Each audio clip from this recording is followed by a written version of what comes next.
But enough of this palaver. Let's get the show on the road. Hi. The gang is strolling in. All sorts of issues this morning here in New York City. Yes. It's snowy. It's icy. Could I have a phone screen, please? Uh-oh. Here? What happened? If it's possible. Usually I get, I can see who's on the phones, but I don't know what to touch. I'm a retard. Is it a button? Yeah. All right, we'll fix it next, during the break or something. I don't need it right now. It's just more of a convenience than a necessity for me. Hi, Yimmy. Yimmy. It's cold out. It's, we've had car crashes today. People had to take trains instead of jumping their cars. Yeah. People are strolling in early. And had to get in early to be responsible. Oh. I guess what? The snow is north and west of the city? Yeah, but... I know it's snowing here in Manhattan. I'm not stupid, but it's a lot worse north and west. Yeah, here's the deal. I think for the majority of the rush hour, by that time it's going to be okay, but we're kind of like the pioneers whenever there's these early morning snowstorms. Yeah. And we all take different modes of transportation. Some walk, right. Some take the subways, some take cabs. Yeah. I drive, pretty good distance from Long Island. So we all have a little smorgasbord of what it's like in those circumstances. I actually drove like a human being today, pretty civilized, and it was really treacherous out there, even in what I like to call the SUV lane, which is the get out of the left lane if you're in a Toyota. Get the F out of the way lane. Get out of the way. If you want to drive and plow into a wall... But you're a responsible driver when it's snowing and icing. You're slowing it down and stuff a little bit. I'm like 70. Yeah, that's slow. I take it easy. Yeah, absolutely. But I like your observation that we're pioneers. Yeah, we're pioneers. We're the ones that have the first footsteps in the snow if we walk to work. Danny was talking about driving, and he's like, I pull out onto a road, and I'm the first set of tire tracks. And I'm the guy. Snow. Someone has to start this. Yeah, I did that this morning as I'm pulling down to the first stop sign, which is kind of on a downhill. Yeah. So, you kind of tap the brakes. You make sure you're not going to slide right down the hill through the intersection. I'm looking and going, there's no tire tracks. There hasn't been tire tracks. Mm-hmm. Like, I'm the first guy to drive down this and try and test this crap out. You ever drive down a street like that and realize, oh my God, I'm on the sidewalk? Yeah, you have no idea where anything is really. Yeah, you have no idea. That happened on the expressway because the expressway was completely covered in snow. Right. And people they can't quite gauge where the lanes are. Yeah. And I'm looking at the guy next to me, and he's got the dotted white lines like right in the middle of his car for some lane or another. I'm in the HOV lane, but he's so far over into the left lane that I think I'm on the shoulder of the HOV lane. I have no idea. Between like 3 and 6, it's make your own lane. Make your own lanes. They can't pull you over for that. Make your own way. Yeah, you're a pioneer. That's it. That's a great way to look at it. And we got John Montone as a fan of the show. He does street stuff for Wins here in New York. Yeah, the local news station. He was scolding some guy. He was using the radio station to scold. To yell at some dude. I listen to Wins on the way in, get my news, and traffic and weather and things like that. And John Montone is the guy that they send out. He's the guy on the street. We've had him on the show before. Sure. And he has this voice, and his ending, his little tag on all of his stories is whatever the guy that he's interviewing just said. Yeah. It's like, well, it's going to be a tough drive. A tough drive. Indeed. Yeah, a tough Throws drive. in one of those dumb words at the end. We're just going to have to suck it up and get ourselves to work. Suck it up and get ourselves to work. Indeed. So, but he didn't do that today. Right. Today he goes, and to the pinhead in the red Honda who was doing 70 in the right lane passing tractor trailers, hey, buddy, if you're still alive, slow down. He actually said if you're still alive. He reprimanded someone on the air. I was dying. John Montone's a dick. No, John Montone rules. I listen every day. Yeah, we like him. He's all right. It was so funny to hear him calling someone out. Hey, buddy. Pinhead. Pally. He said, pinhead, bud. Hey, you. Nice. So there you go. Made it in. Yeah, well, somebody's got a little red raspberry on their noggin. If you look over there. Wait, that's from this morning, Where Danny? do you think it was from? Yeah. Well, why are you here? Because I'm all right. That's not big What deal. happened, Dan? Look at his head. What's He was a in a car concussion? accident on the way in. Yeah, nothing like snow. Nothing like the city preparing for a snowstorm with no salt and no plows on the streets. Well, they got to I wait for it to crossed over. snow for a while. No, you know what it is? The city's broke. Everyone's broke. It used to be there would be sanders and plows out when the first flurry came down, when everybody was, doing well. Yeah. Now, I hit that the New York City line on the expressway. They might as well have just drawn it with someone's foot in the snow, because it was that obvious.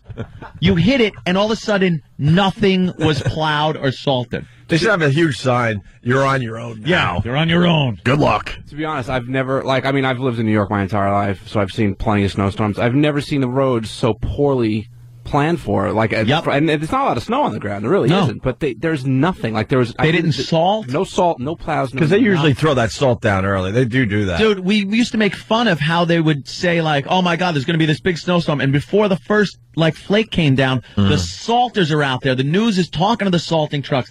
Today, nothing. Ungats, as my relatives used to say. The main highways aren't so bad because there's traffic here and there, so the cars trudging through it just kind of makes it slushy and wet, which is no big deal. But it's those little roads where you have to get off a highway that merges onto another highway, and there's not a lot of traffic on those little roads like that, so there was nothing there. Yeah, I think I was the first set of tire treads, and that's exactly why I lost it. And then the second set is the guy that's laughing at which way the first set are going. Oh, yeah. Hey, look at those tire treads. Wow, I didn't think a car could move in that direction like that. That was ice skating. You ever try to figure out how the car, you're like, wait a minute, I'm seeing 4 tire tracks. how do you make a squiggly line like that with a Amazing. car? Well, I had to figure out It's how. spirograph. Yeah, exactly. Exactly. There you go. I had to figure out how, once my car started, because I thought I was going to have to call a tow truck. So once it started, I had to figure out how I was going to get back on the road and not get into a car accident again, because I was completely turned the other way at this point, so I had to try to maneuver my car. So, how fast were you going? Not fast at all. Probably. Was it one of those slow motion crashes Oh, we've totally. all experienced? Absolutely. Where you watch it happen for a good 30 seconds, I know I'm hitting something. Yes, Dumper. Yeah, I'm going to be in a little late. Yeah. No, I'm having an accident. No, I haven't had it yet. It's happening. But there's nothing else I could do. Yeah. What do you do? Turn into all right, I'm turning into the skid. Yeah. And I'm still going. All right, I'll call you after I crash. It's one of those situations where there's nothing else you could do. You just got to wait for the impact. That's exactly what it was, too. That sucks. I was on the highway, maybe doing 40, 45. I was taking it nice and easy. And then, I get off to get onto that, little service road sort of the LIE. And right as I get off, because there was, no plows, no nothing. So right as I got off, just started skidding immediately. And it's slow, like I said. So I was only doing, so now I'm slowing down from 40, Feel it go right, feel it go left. I'm doing that little, okay, I'll go with, I'll go right with my wheel, then left with the wheel. I knew it was coming from a mile away. So, I just pretty much braced for impact and tried to do the least amount of damage to my car when I hit the car. And your head, it is nice and shiny red there. That is. You got to take a picture of that and pop it up. Yeah, we'll put it up on onaradio.com. So, what was I going to ask you? No seatbelt? No, but it wouldn't have. I still would have hit my head. How? It was on the lip of where the sunroof is. You know how there's that little piece of but doesn't the shoulder belt ceiling hold you down as well as? Well, you know what it was. I was up. I knew it was going to happen, right? So I'm in the seat and I'm kind of bracing. I wasn't So I put my head through the sunroof and closed it around my neck. Well, what I did, I was as straight. I tried to make myself as straight as possible and as far back into the seat. Well, as you possible. did have time. I told you it went on forever. I'm sitting, I'm bracing for impact. I thought about it 4 times as it's happening. I'm I just bought this car a month ago. Yeah. And that's all that's going through my head. And I know I'm crashing. And I had the time to think about how I wanted to crash. How bad's the damage? How much damage? It's bad enough, man. Is it? I'll need a new bumper. You don't need a bumper. Headlights, all right? You know what? Surprisingly, it hit just under, so my headlight actually made it. I just drive around like that. Who cares? Yeah, but you know what? It just Like a stinks. goddamn... That's right. You can't. That's right. It wouldn't bother me so much if I didn't just get the car like literally 4 weeks ago. Yeah. Jeez. And it's not even a nice car, and it's probably the nicest car I've ever had. So it's just God. you know what I'm saying? Like, it's a 10-year-old car, and it's the nicest thing I've ever driven. That sucks. By the way, the tow truck guys are calling. They're out there. We know you're out there, just not as many as we're used to seeing. All right, let's acknowledge that. Because like, hey, big fan, I'm plowing right now. We're out here. Shut it. We were talking about before the fact where the Salters were out there. Yeah. We know the city's cutting the budget to crap. There's an article in the paper today about the fear that New York City's going to go back to the 70s. The New York City of the 70s, as we all remember, was just a paradise if you were a pimp, a hoe, a drug dealer, a drug addict, muggers. Giuliani, when we were prosperous, turned New York City into what it turned into, which was a great tourist attraction, one of the safest cities to visit. You're not one of those guys that believe that one guy makes all the difference in the world, do you? I mean, you're not one of those, right? I think it always comes down to the economy, and then the guy happens to be in that position at the right time. Right. You need the guy, but you also need the circumstance. But it's not fair that Giuliani gets all that credit because the economy was just amazing. No, the economy had been good under other administrations, and then just, we were coming out of a lot of crap financially when Dinkins got in, and he just wasn't the guy to instate a lot of the things that Giuliani did. Giuliani did a great job of cleaning up New York City. Right. Whether you like it now or don't, crime is at the lowest it's ever been. It's coming back up now. A little bit. Coming back is crime to New York City. A little bit. Yeah. But as far as a quality of life, they called it, those things, they really did help because it brought tourism back. People weren't afraid to come to New York. It brought businesses in, and now people are afraid it's going to go back because the city's broke. I don't know who's glazing this over. Bloomberg's kind of like, well, we need to do this or we're going to have problems. We're in the decay right now. No, not yet. They put a paint job on the whole city. Did they? Hoping people aren't going to notice yet. You know what you notice? You put a nice fresh coat of paint on everything. You notice the paint peeling is what you notice. You also notice, look at billboards. You see ads for movies that came out in the summer. Dude, I'm glad you said that. It means that they're not selling ad space. Wait, I was in a cab yesterday on the way home. There was one of those tour buses advertising the Christmas show. Yeah. And I'm like, wow. I was thinking the exact same thing. I'm like, man, ad dollars are way down if they can't find another client for this bus. It still has Santa Claus on the side. Ad dollars down. I've noticed, which is a good thing also, not as many cops on the road, just sitting there waiting to ticket you. I guess there's more profitable things they could be doing. I don't know. Or they just cut them back so much. Well, it's good for us. I think they're just giving tickets from the stupid ticket people, not the real cops. It's just a lot of these little things you start seeing and going, Well, you said that you saw a guy with a rag the other day. Oh, yeah. That's a sign. Yep, guy, he had a rag. Dirty in his rag. hand, starts spitting on it to clean your windshield. He just started wiping some guy's window. Mine? Excuse me. No. Never happened. They know 4 cars away not to come near my car. And I have heavy things in my car to throw at them. I'll throw it right at their face and then speed away like a coward. Of course. But we at all least do I'll that, get my shot in. Yeah. But no, this guy started wiping a guy's window down. And then he goes to the driver's side and puts his hand out for change. It's You know what Rudy used to do? He used to ride around in a black SUV. He would have guys take him around at night, unmarked. No one knew it was the mayor. And he would have these guys take him around the city, and he would see what was really going on. Yeah. And he would point out what he wanted done, but he really saw it close. Why doesn't the governor do that? Oh, damn it. Oh, boy. No. I want to apologize to the governor of the state of New York. He did, actually. They tied him to the roof like a piece of luggage. Just peeked around and yelled, "What's happening?"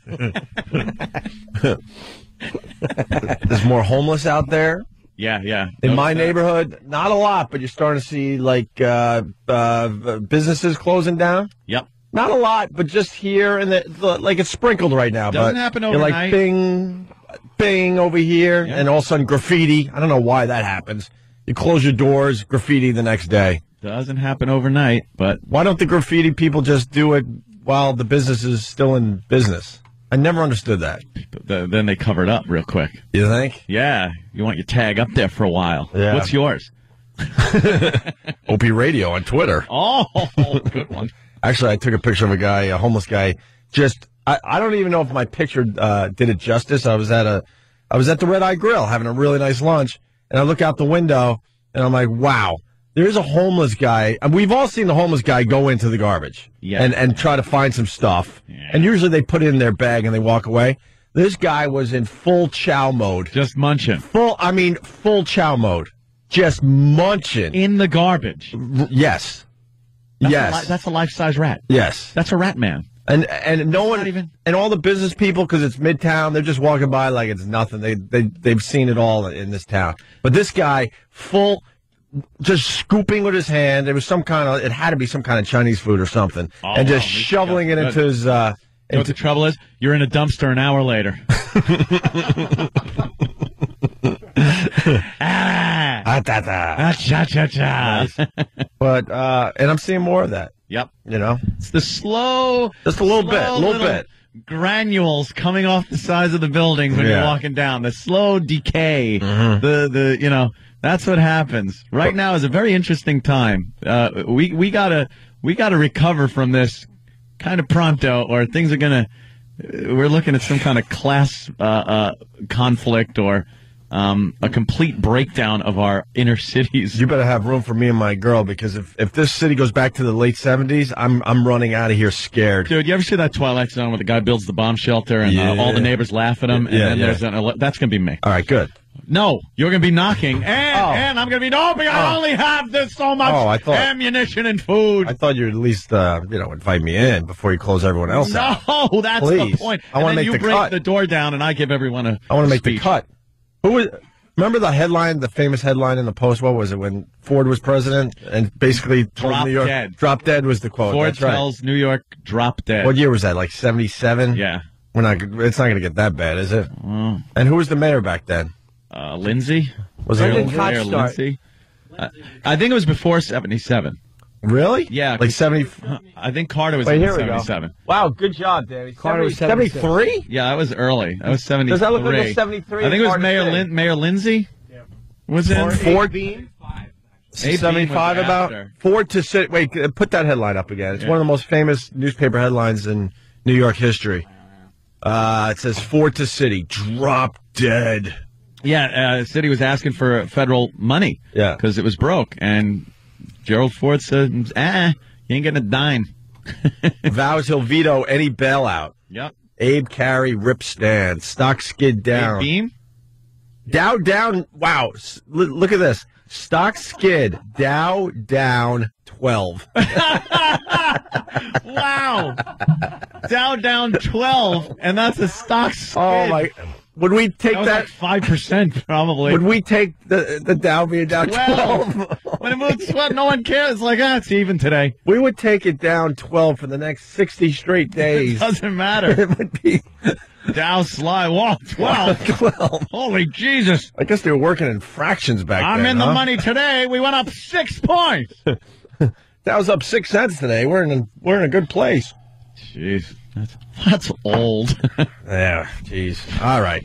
Just warming up here. 877-212-018. So we got the snowy day here in New York. And it's funny when we talk about the weather here in New York, because we're a national. Actually, we're all over the world. I mean, yes, here and there. We don't have a ton of listeners in places like Hawaii or I know people who listen in Japan and England, but they're here and there. Yeah. But we have the Netherlands. The Netherlands. We have a nice-sized audience across America, and when we talk weather here, they're like, shut up. We got ice storms in the Midwest. Well, this is also, this is stuff that was blown over from the Midwest, and they really got creamed with ice and stuff. We're not going to even get what they said, though. It's going to turn over to rain by the afternoon. We never get so. I know. We get one real deal storm every year. Maybe. All right. Let's take a break, and we'll continue. Opie and Anthony. Hey, good morning to everybody. It's the Opie and Anthony Show. A lot of cars off the road this morning as I watch local TV here in New York City. No one wants to be out there. What happened with that jet, Anthony? You were telling me they gave it back? Well, apparently it's been on order for a while. The city group decided to, buy a $50 million jet? Yeah, it's a lovely jet. Also, they went and bought French. They didn't even decide, perhaps they should buy something. They said, screw America. Boeing or something. Yeah. But, they bought a French jet. And it was, they ordered it a few years before this whole breakdown of then what's the big deal National then? Institute. Well, the big deal is now things are bad, so don't take the jet. But did they pay for the jet already, and they're just waiting for it? They put a big deposit down on the jet, which I guess is non-refundable, but think of the company that built the jet for them and gets like, hey, you know that's $50 million? Yeah. Or the guy that sold it, that got his commission and spent it. Sacre bleu! Oh! Well, now that all eyes are on them, they decided they're not going to buy this thing, huh? Yeah. That would be pretty smart. But this is the stuff that you can't keep an eye on these guys, and the mentality behind it is just something that will be perpetuated with the banking industry. They don't seem to understand that this government bailout wasn't just a business as usual thing. It's you got to get your ass in line. Mm-hmm. You know, you got to fix what was busted that brought us to this point. No more spa retreats for everybody? Yeah, no more spa retreats, no more of these things. They spent money like it was never going to run out. And, damn, it went elsewhere. So, this jet was the latest in the faux pas of some of these companies that have been getting bailouts. Mm-hmm. And, they had to give it back. I was just looking for an excuse to play Jay Leno from last night. Okay. Well, last night we talked about how Citigroup took $50 million of the bailout money we gave them. They bought the corporate jet. Remember we talked about this last night? Yeah. Right. Well, Citigroup now says today they were not going to take possession of the jet. They said they're going to lose money on it because they put a huge deposit on it, but they now realize it was a mistake. Yeah. That's what they said. They said this is the most overpriced jet since Brett Favre. They couldn't believe it. Good joke. But good for Jay. Joke aside, Citigroup, it's amazing, like, when you're getting beat up publicly, it's like if this show gets a lot of crap, the heat from the corporate lawyers comes on, like, nobody wants it. The president was criticizing Citigroup. Yeah. Leno, how many millions of people watch Leno and you're just getting your teeth kicked in by him? They're like, all right, we won't take the jet. Yeah, right. Cancel the jet. Publicly shame them. That's all that works. And they were probably like behind those big closed doors just going, we went with the leather seats on the jet. We got the little wet bar in there. Can't wait. They're telling like what they're going to do with the jet story. We're going to fly down to the Super Bowl. We're going to do this. Wait, the president said what? No jet? And then they showed, in the paper today, they showed a couple of the Wall Street executives dining at McDonald's. Really? Yeah, a couple of these Wall Street bigwigs having a little fillet of fish. Yeah, but that's McDonald's. Everyone likes McDonald's, though. You know why are they making a big deal out of that? Because a lot of these guys take these 2-hour lunches at these if you've been down to Wall Street, it's loaded with these pub restaurants that are just packed with these Wall Street guys. I've been in there when I was, having my episodes in court. I'd go into some of these bars afterwards, and they're packed with Wall Street guys, and they're eating and drinking and having a great time. And there they are at lunch, this 2 guys just sitting at some hard McDonald's seat with a fillet of fish, just shoving it in their mouths till they have to go back. You really think to scrape up some Come cash. on, you really think they're petty pitching? Dude. Pinching? It's a great photo. I think they are. To the point where they're going to McDonald's instead of getting their $100 lunches? I think it's bad.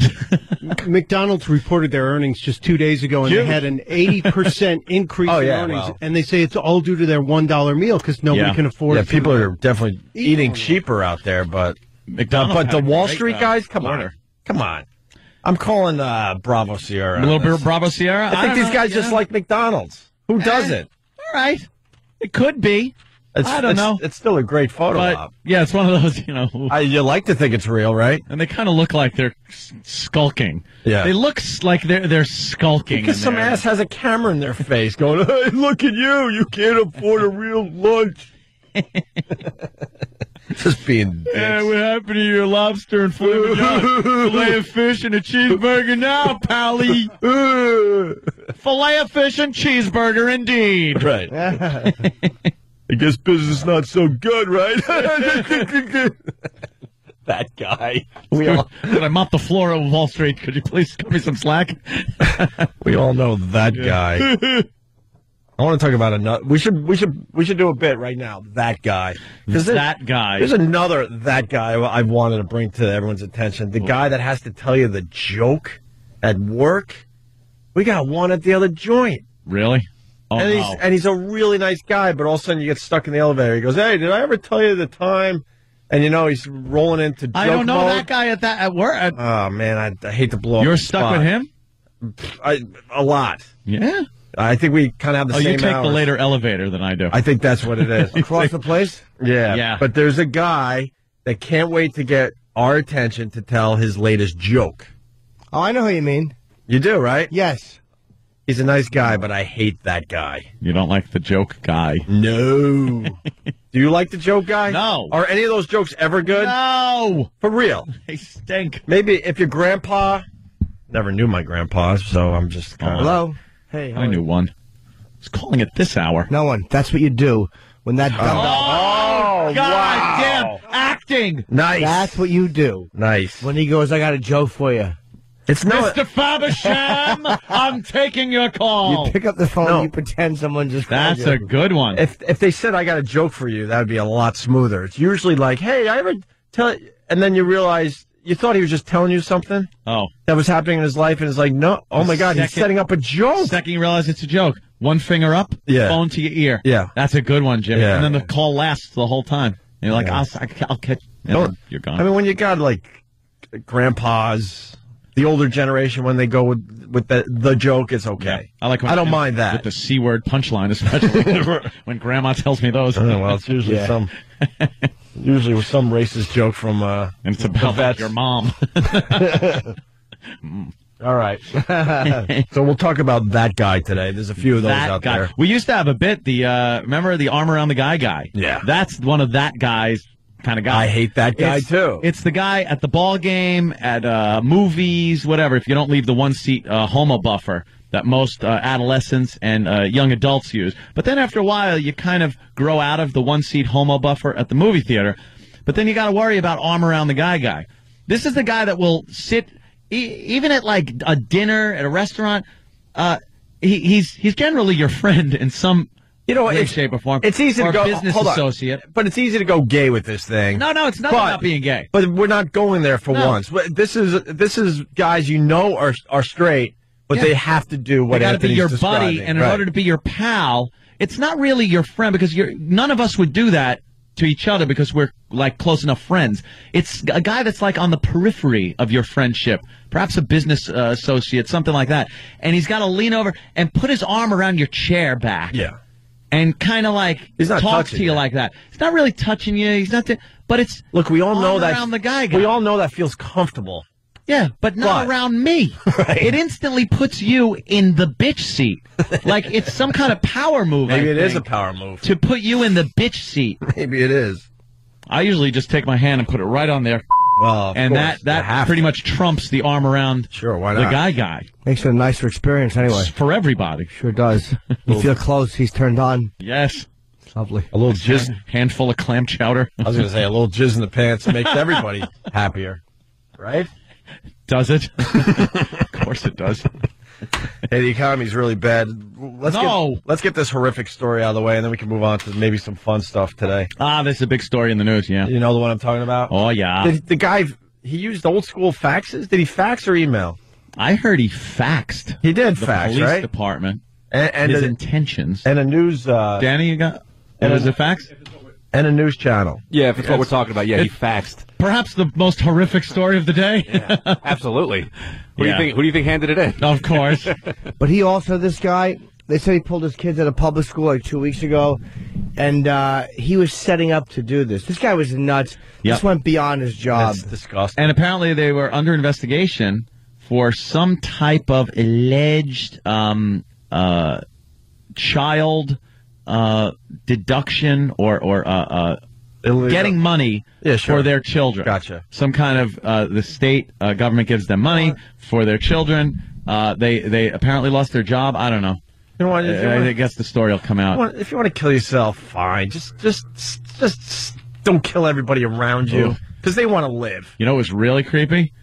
Looking at his Facebook page. Really? Yesterday, yeah. Had all family pictures up there and like them just... I think he might have overextended himself. It looked like he had a pretty good house, like pretty nice house, and they showed some interior shots, nice bathroom. Stainless steel bathroom sinks. Oh, nice fixtures. Very good. He was doing. Yeah. Maybe it looked like he was doing good. Maybe he overextended himself when they both the parents there lost their jobs. Right.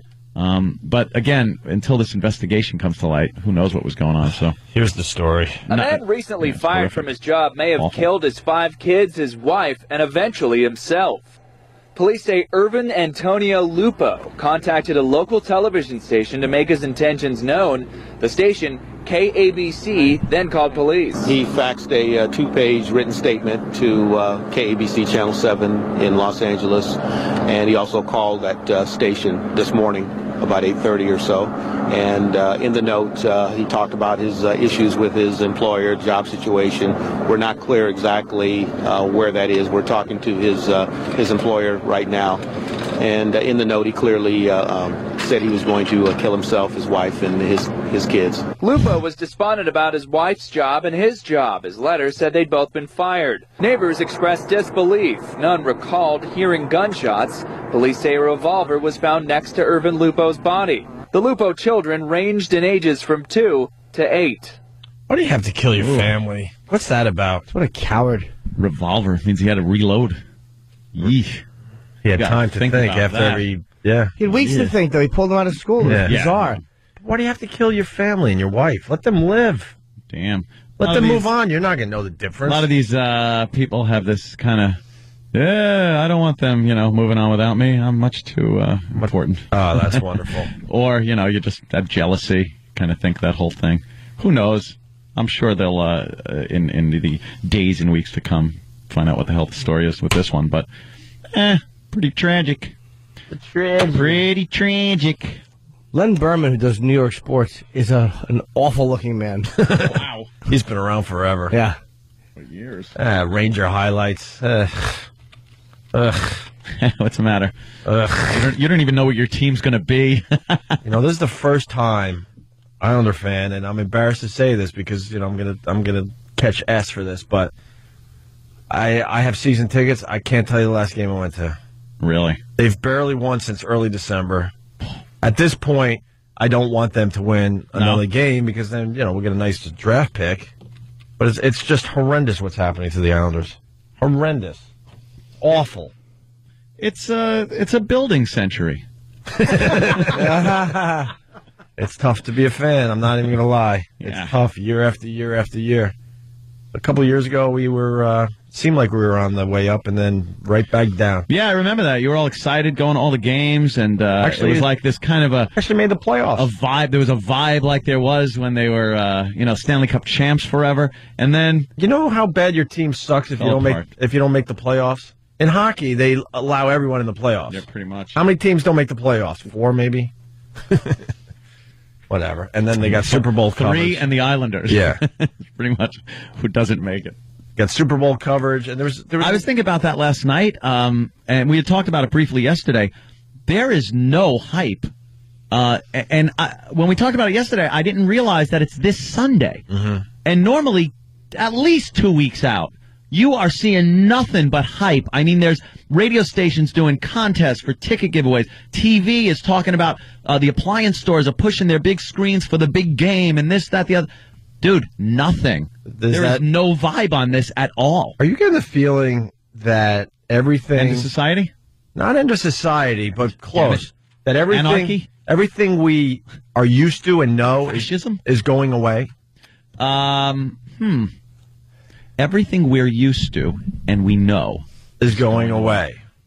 Not like drastically, but presidency. But we grew up with newspapers, and that's almost a joke now. Yeah.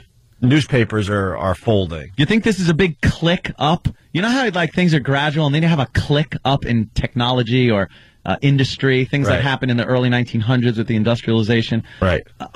This is maybe one of those clicks where that'd be nice to live through one of those. It's such a drastic change that we are like as obsolete as the people were. We're on the bubble there, my brother. It's just an overall feeling. Newspapers going away. We were talking about cell phones, where it's almost a joke to actually call someone on your cell phone. No one does that. No. It's all about texting and emailing and whatnot. And then you got the Super Bowl. It's not as exciting as it has been. Don't forget, it's two lousy markets, though. Yeah. Bad economy. They've had lousy markets in the Super Bowl. And still, the game itself has a yeah, they're able to somehow, like, live past that fact. Yeah. Well, the advertising with the Super Bowl hype. I think the advertising money is not there. Right? Yeah. The advertising money isn't there, so a lot of the sponsors that put on these big things and hype it on commercials and whatnot before the game. It's just an overall feeling that we're in the middle of a major change. I don't know how many years it's going to take, but it's very unsettling. Look at the business we're in, completely going away. It's a different animal than when I got in. Right. And, I was like, You got baseball where you got Manny Ramirez. He's not even on a team. You had Andy Pettitte having to take within a couple of weeks. Within a couple of weeks, had to take 50% pay cut as a free agent. He was offered 10, and he had to settle for 4.5 because he waited 2 weeks. And no one has picked up Manny Ramirez. That's crazy. There are some economic things that are purely economic, but I think that in itself will have an impact on where we end up after this. Right. It's like, if I could use a stupid analogy, it's like when there's a drought. And then years and years later, you cut a tree down and they could see where the drought was in the rings. Right. Like, I think this will have an impact on where we end up when we're spit out the other end of this. Mm-hmm. And I think you will see some of those things maybe being less important to people, reprioritizing. Like I was saying, when I used to watch Wide World of Sports, and there'd be a packed Los Angeles Coliseum for Frisbee, full of people for dog Frisbee event. Now, like, who cares? But that was... Well, we didn't have the internet yet. That was what else were we supposed to do? But that's just it, too. Yeah, the internet has done a lot to entertain people. Do you have that same feeling, though? There's a lot of changes in the air? Yeah, or am I the only... Definitely. Dr. Kaku says we're becoming a type 1, and within 100 years it's going to happen. That's Dr. Kaku? Oh. Does. You saw him in the elevator again? He has no Do you push his button? of me. Do you push what button? I don't know what floor he lives on. Is it like the top one? No, he lives just stars next to the button. He lives in space. It's just an arrow with a question mark. No, he lives on the other tower. But no, I mean, that's the big change. I think the next. I think right now you're on the bubble, but it's a 100-year bubble or an 80-year bubble. Yeah. It's just a weird, general feel I'm getting right now. You look at things just. You look at your parents and people unsettling. their age, and they don't understand. And I know there are people that do, but I'm talking about the norm, not the exception. Like my mother and Sal have no clue about the internet, technology like that. VCRs even. They got DVD players. VCRs, DVD players. Things like that. Like the VCRs, they caught that wave. How to really work a cell phone. They caught that wave. They caught the DVD wave out of necessity, but. Other things, they didn't catch the wave. They're left behind, and they'll never catch up. And eventually, something will happen where we will be those people that just don't catch up. What do you mean eventually? Have you hung out with a 10-year-old lately? Yes. Yeah. And I have to answer for it. You see what they can do on the internet? 1-877. But you see what they can do on the internet? It's insane. Yes, I have. They can alert authorities. They're very limber at that age. I'm not even talking 10-year-olds, actually. 4 or 5-year-olds on the internet. It's ridiculous. Take a 10-year-old. Ridiculous. 10-year-old now. Like what they know, what they're going to see technologically that we'll have no comprehension of. Yeah. Their grandkids, what is it, in 85 years from now, will be looking at things that 10-year-olds now are like, what is that? We didn't have that now. Yeah. Like, it just keeps going. Oh, man, I don't want to be one of those guys left behind. You're going to be one of those guys. You make a really good point. My dad, I consider a pretty smart man. I could not get him to work his cell phone to check his effing messages. It's infuriating. And he ran his own business and did very well for himself. They're not. When we weren't poor, we were rich then poor, whatever. But he was an entrepreneur and he was a thinking man. And he couldn't figure out the cell phone. It was amazing to me. They're not stupid people. I've tried to get my mother to even text to where we don't need a long phone call for me to just say hi or what's going on. Right. Email. Just have something in your house that can get an email, can send a picture, just something that But she doesn't even want to. Like, she's afraid of it. She goes, no. And this is like my open-minded, pretty liberal-minded mother. She just doesn't want to know. They're scared of being swallowed up by it or overwhelmed by it. Yeah. It's really weird. Like, exactly. I'll never get it. It's like looking into this giant new, opening a door and all you see is just machines. Close it. If you don't try it, you don't have to worry that you're not going to understand it. Yeah. There's always an element of doubt that, well, if I did, I'd do with it. But if you try it and don't understand it, then you realize how out of the loop you are. You want to stay comfortable. Yeah. You know what I mean? Learning new stuff, changing yourself. That's a scary thing. Yeah. It's always a scary thing. Here's another thing. Overall feel, I mean, we could. I was going to say without getting too deep into it, but we could, certainly. We have a president, unlike any president that came before him in recent... Say that again. Well, he's going to be like a very different president than what we're used to. Yeah. Whether you like the past presidents or not. There's guys you like, then there's guys you hate it, but we're sort of the same guy, more or less. I know I'm generalizing maybe a little too much, but this guy is way different than what we're used to. He's trying. Yeah. I think they're really trying to beat him down, though. Well, they're going to try to beat him down. Like, all right, business as usual. We don't like your bill. We're going to see what happens. Yeah. But it goes with this general thing I'm talking about, where there just seems to be a lot of changes in the air. I think he's the right a lot guy. of things are changing. I like the fact that he's doing something with stem cells. I don't like the Guantanamo Bay move at all. No, I don't like that. I don't like this business as usual, pork-loaded, earmarked, bull crap stimulus program that to me is business as usual. He's talking about transparency and everything, and then the stimulus package has billions of dollars earmarked for things that will not help the economy. That whole stimulus package is to help the economy, and they're ready to give money to people that don't pay taxes as a rebate. That's called welfare. They're ready to give perhaps upwards of $4 billion to Acorn, that friggin' the people that got behind him during the election. The two black guys that were standing out front of that polling place. Yeah.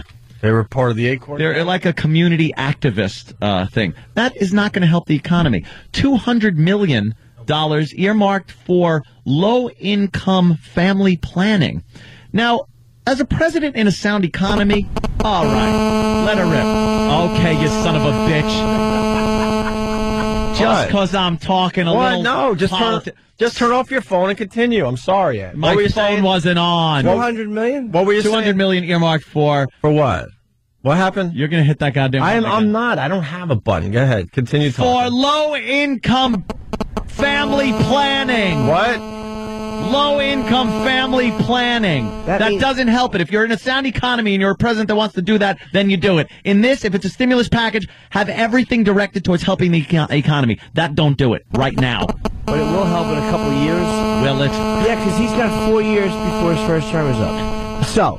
Oh, my God. I swear.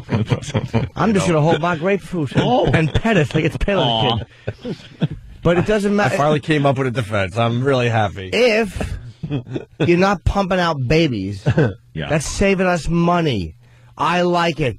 You think $200 million to a family planning, low-income family planning, is actually going to help? Abortions and rubbers? You bet it will. Give them $300 million. Enough. It ain't gonna help. There's got to be a lifestyle change there. I agree too. That I don't think just handing out condoms and it doesn't. That doesn't help. I'm sorry. Come out with a new way to change. They're also trying to make up, I think, too, because Bush's administration, I think, for anyone, like, a lot of federal funding completely stopped for any people that were, like, even offering abortion or counseling on it. Like, they were really bad with that, so this might just be making up for some of that. But I like it. Don't put it in the stimulus package. Don't make it an issue where we got to now wait for them to debate a very sensitive conservative and liberal agenda when all this is supposed to be is to help the economy right now. Okay. And you know that Democrats and Republicans are at odds over a subject like that. Yeah. It'll never get through. What do you think of Obama, though, and what he's doing so far? Who? Barry Hussein? What? You mean Barry Hussein? No, it's Barack. It's Barry Hussein. Barack Obama. Barry Hussein. What do you think of him so far? Not enough time's gone by. I'm not letting you hit me with that goddamn phone. My finger's on it. Barry. Hey. Barry Hussein. Hey. He's our president, Barry Hussein. Opie and Anthony. All right. Just around midnight. Opie and Anthony. I just been informed that we lost our big TV.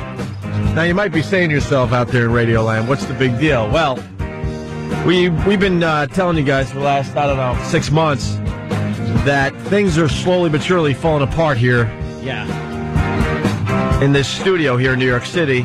And we're completely convinced one day just nothing's going to work and that'll be the end of our show. Yeah. It's hanging on the wall. Yeah. And it's off. 60-inch Panasonic, right? Yeah, it's a nice TV. It's an impressive TV. If you've been following along, though, we've been losing, a DVD player here. They're duct taping this over here.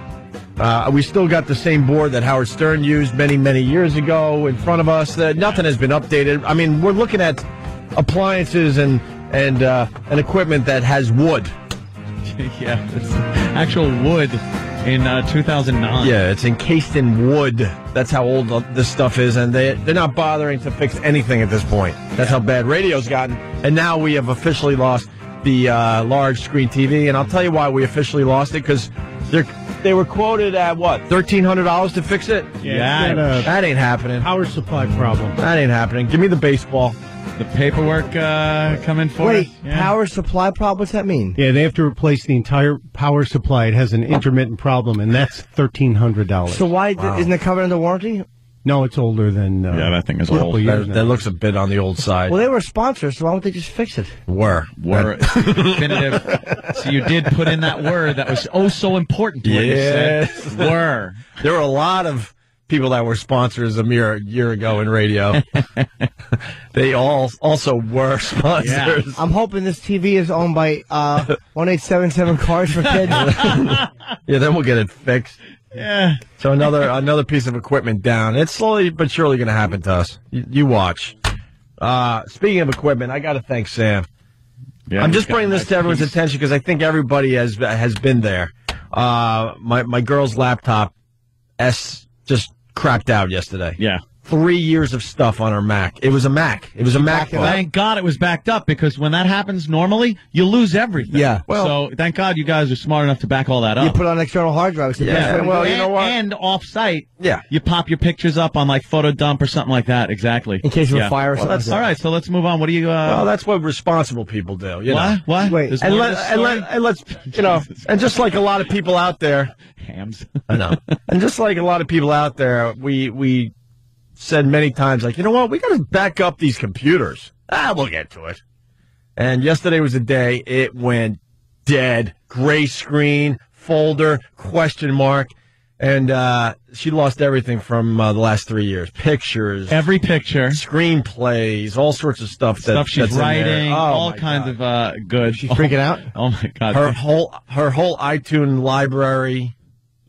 Danny's bump on his head is, where's that going up, Danny? That's a good one. Are you? I'm sorry, but Jesus Christ. That was, that's Twitter. a Three Stooges bump. I see that Danny is, you're doing the Twitter. Nice. Someone linked me to it. Let me pull it up for you. Huh? Wow. And it's going up on ONA.com? That is. ONARadio.com, excuse me. ONARadio.com. That's a nice bump. Wolverine from the X-Men without the skill or agility or build. Yeah. Exactly, without the muscles, witty remarks, Huge jack-off. nice facial hair. That's a nice bump on your head there, buddy. Very impressive. Oh, you could get to it through Not Sam's Twitter account. Yeah, no, and I'm sure Should I try? Hugh Jack Daniels. That's a good one, too. See the comedy. Yeah. Right. He's cracking up. He got it. He got it. Danny, send me the picture. I'll throw it up on my Twitter account, too. I'll send it out to my followers, OP Radio on Twitter. Yes, Jimmy. You guys didn't back it up on the No, so for all 3 years of her stuff, just like that, right? And we go to the Mac store. Two guys go, you are so effed. They could do some of that CSI stuff, and that's not even a guarantee. You understand some of that CSI stuff where they have to take the hard drive into a special environment, I guess? Yeah, well, they got to open up the case Right. sometimes and, take it out that way. But the thing is, we talked about this yesterday when we were leaving, and I was saying to you, it's rare these days that you have a hard drive crash where everything's unrecoverable. A lot of times it's power supply, like the stupid TV, right, or things like that. And if you can get to the hard drive, put the hard drive in another unit, you're fine. So when you told me that the guy said, this thing is done, I'm like, what? That doesn't... Two guys at the Mac store. So you should start wearing one of those powder blue shirts and walk around the Mac store and help people out. I'm too busy dressing like G.I. Joe every day, apparently. I noticed this morning I really do have a problem. Not to get off track for too much. It's all good. Don't worry about it. I dress like G.I. Joe every day now. I'm a cartoon character with a closet full of the same military clothing. You have the same kinky, awful hair he does, the kung fu grip on your right hand. Kung fu grip. It's right around of course. The good parts. Of course. The naughty bits. You're smuggling arms to somebody out there. Yeah, I look like an arms smuggler, a Cuban a freedom fighter. A queer. Okay. Sure. That's a good one. Yeah, look at G.I. Joe. Danny had a great picture of G.I. Joe up there. And look at me. I am dressed the same. Yeah, you like that green I have color. A green wooden footlocker at the foot of my bed.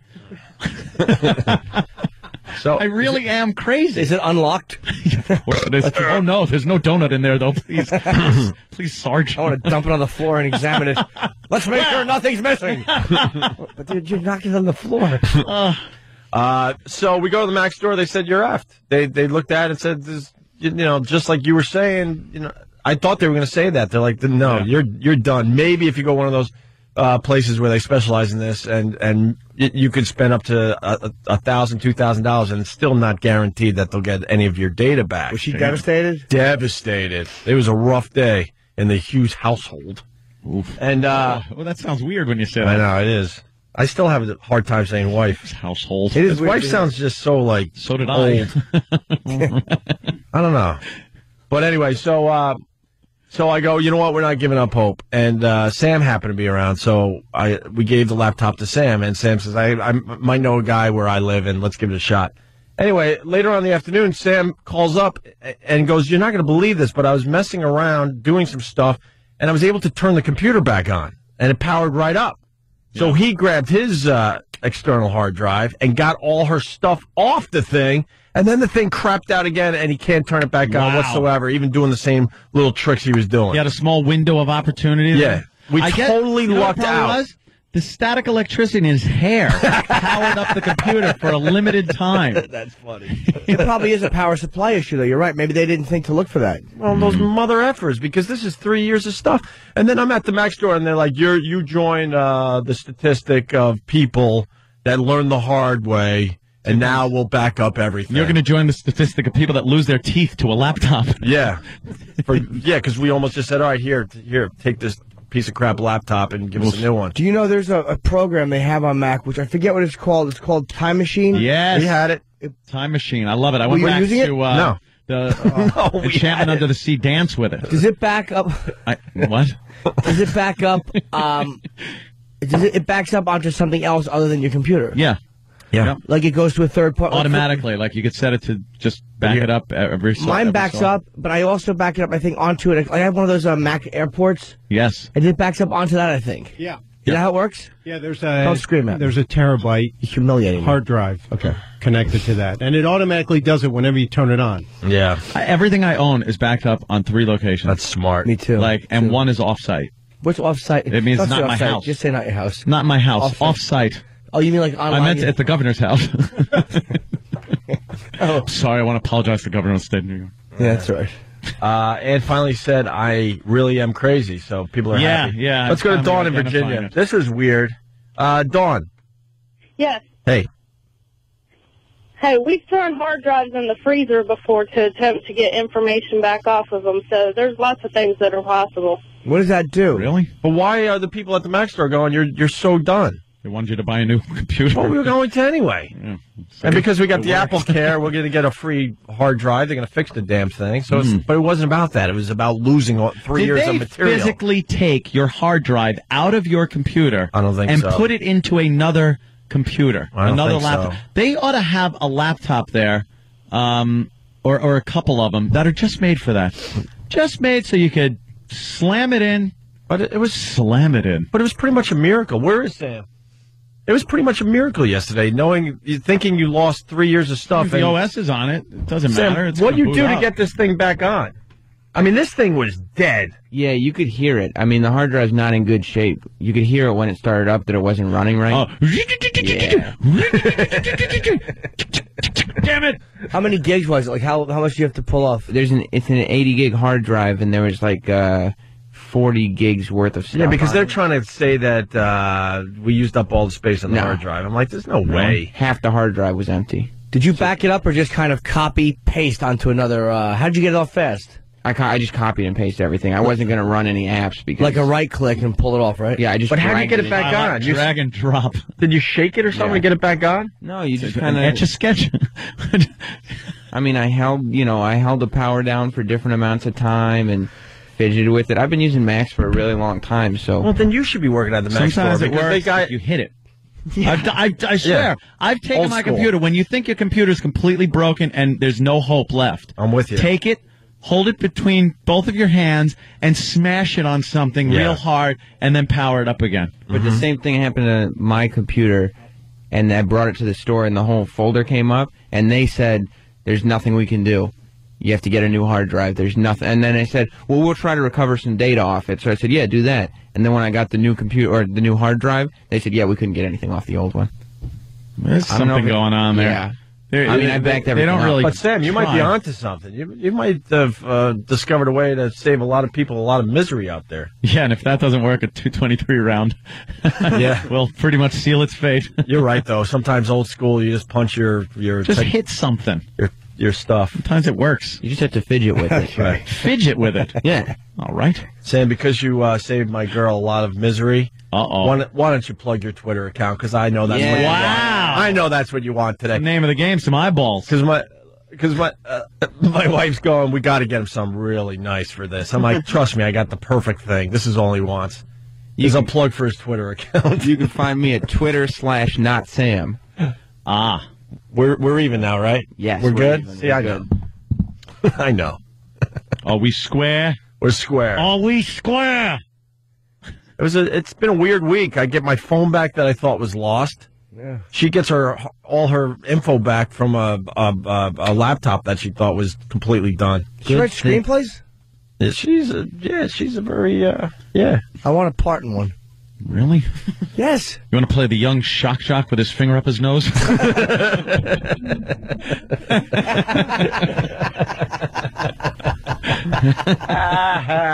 I just got beat. Let's say hi to Jared in Boston. Jared. Hey guys. Hey. If I pony up $1,300, do I get naming rights over that TV you got? Hey, that's not a bad idea. Wow. Whoever gets this TV fixed, we'll call it the blank TV, Jared TV or something. Oh, that's good. I like that. Pretty bad state of affairs when the listeners are fixing your crap. I know. We have to whore ourselves out for advertising dollars. Speaking, by the way, of technological glitches. Sorry, sir. I want to thank Steve and his girlfriend for both, for some reason, sending me messages they meant for each other. Yeah. Uh-oh. Oh, no, they didn't. My last text to Steve. Oh, no. I sent him one last night. I said, Angel, we should have Greg Gutfeld on, just as a reminder. Yeah. Jimmy always starts his messages with us, by the way, with a sweetie, Angel. Yeah, Love. I love it. And then Steve wrote, okay, Puddin', I will give Joshua a call, who's the producer over at Red Eye. Yeah. So this morning I woke up, really nice. Morning, baby. Didn't sleep much at all. Miss you terribly. How was the snow? And then the next one, love you so much, Angel. Yeah. And then I really laughed, because I got these all together. Who said love you so much, Angel? These are all from Steve. Yeah. Aw. And the next one is, and of course, I send you the wrong text, effing phone. And I wrote back, no you didn't. It fell into the right hands.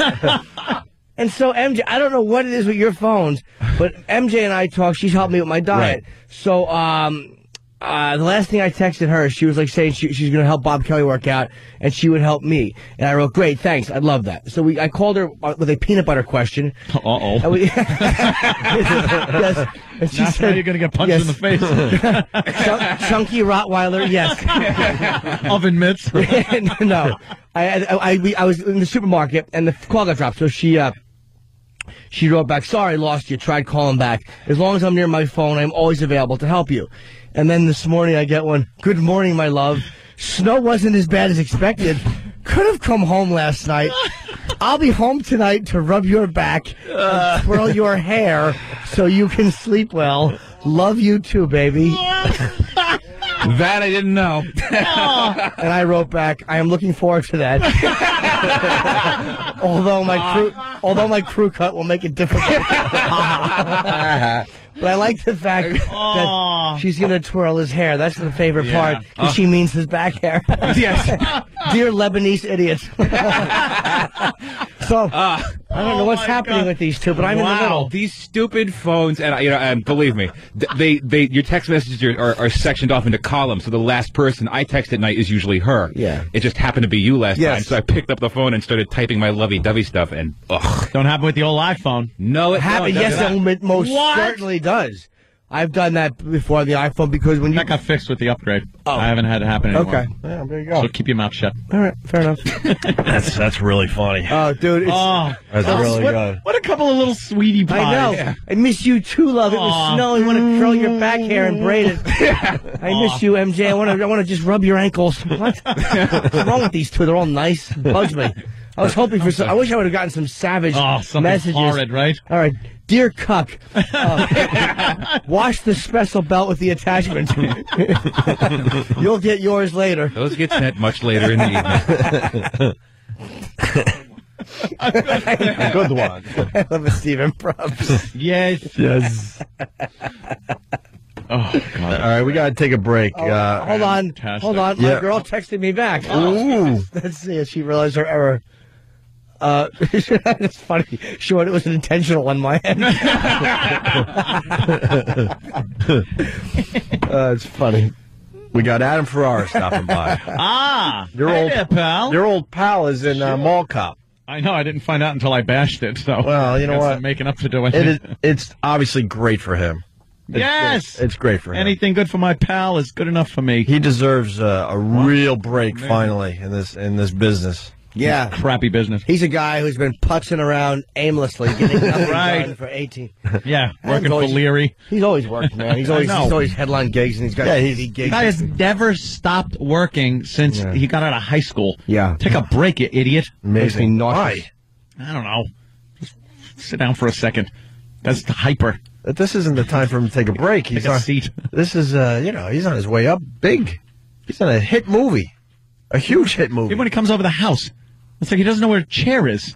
Just sit down for a minute. He's a little fidgety. Love of God. He doesn't know how to sit. I know. So Adam will join the program at 8. Speaking of movies, we got a great Steve Martin update for Jimmy, because Jimmy just loves Steve Martin. I was reading. Who's going to be on SNL, I think, this Saturday. Oh, wow. He's probably hosted more times than anyone else. Oh, boy. I bet you he has. He's been very... so exciting. He can be very funny when he wants, but... Planes, trains, and automobile. Now, I haven't... You know something? I haven't found him funny or relevant for many years, but I haven't really seen any. I saw that stupid, Father of the Bride, I think, with once. That was on. And I passed by the television with my gay lover, and it was just awful. It was awful. Well, he hasn't done anything funny or relevant. Well, the guy understands how important it is to have a wedding in a movie. Apparently. And we're going to get into it. We heard about this yesterday, but there are some quotes in this. If Jimmy was growing his hair, he would just pull it all out, because... I did read about the Martin update. And this one is unbelievable. It really is irritating. We'll get into that. Adam Ferrara. And look what I do for Danny. Danny got in a car accident this morning, right? I sure did. Right? Yes. And you got a huge lump on your head. Yeah, you took a picture of it. Do. And look at this, Ant. Look at that. To all my followers, they're now going to see it's up there. Cool. a picture of Danny's lumpy head from his car accident. With the BlackBerry, you can do that. Yes, you can. You take a picture, and then I pop it up to all my followers on Twitter. OP Radio on Twitter. And I'll throw this out there to the fans. If they want to sponsor my bumper, I will rename the bumper of my car if they're willing to replace it. That's good. It's already called the Drunk Protector. And Ant's on Facebook, but you're way behind trying to get... I'm a little behind with getting the people approved. Just relax. It takes a while. I'm working on it, though. Last night I was just clicking away. Click, click, click, click, click. I think they max out at 5,000 or something like that. Yeah, it's worthless. Is it? I don't know. I'm gonna stop allowing followers in another couple days. I decided. I figured this because I figure I'll get 5,000. It'll top out. That's a perfect number. No, here's the thing though. After 5,000, start another Facebook page. Nope. Another 5,000. Nope. Now when people start coming in, I'll start just randomly booting people out to see what new blood comes in. That's perfect. People that are useless. I know what you're talking. Can we really talk about this? What? That there'll be 5,000 20-year-old girls? Yes. Eventually? You're booting the 20-year-olds that aren't taking your hint. No. Once a certain birthday hits, goodbye. Had my first legal drink. Goodbye. Jesus. And then eventually it'll be eligible to vote tomorrow. Goodbye. Sweet 16 party. Yeah. Bat mitzvah. Goodbye.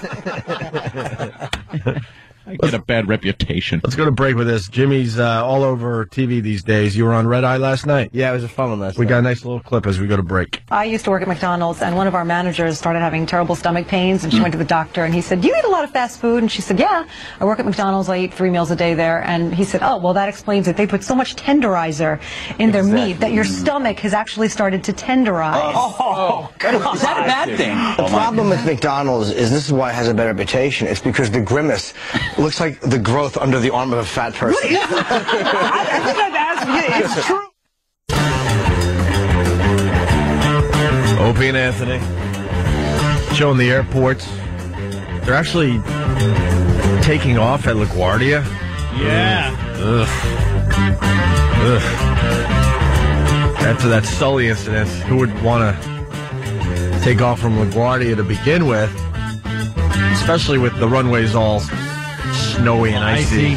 Two big plane crashes with everyone surviving in a row, because you had that one before Sully. Then you had this, and then you had a FedEx plane that just went down, and the pilot and co-pilot walked away from that one. Who's the FedEx one? I didn't hear about that. Yeah, it was a turboprop, but it was carrying packages, many packages. What happens in that situation? You just sit there and go, what happened to my, Probably all package? Probably all that bubble wrap saved those pilots. I made them funny.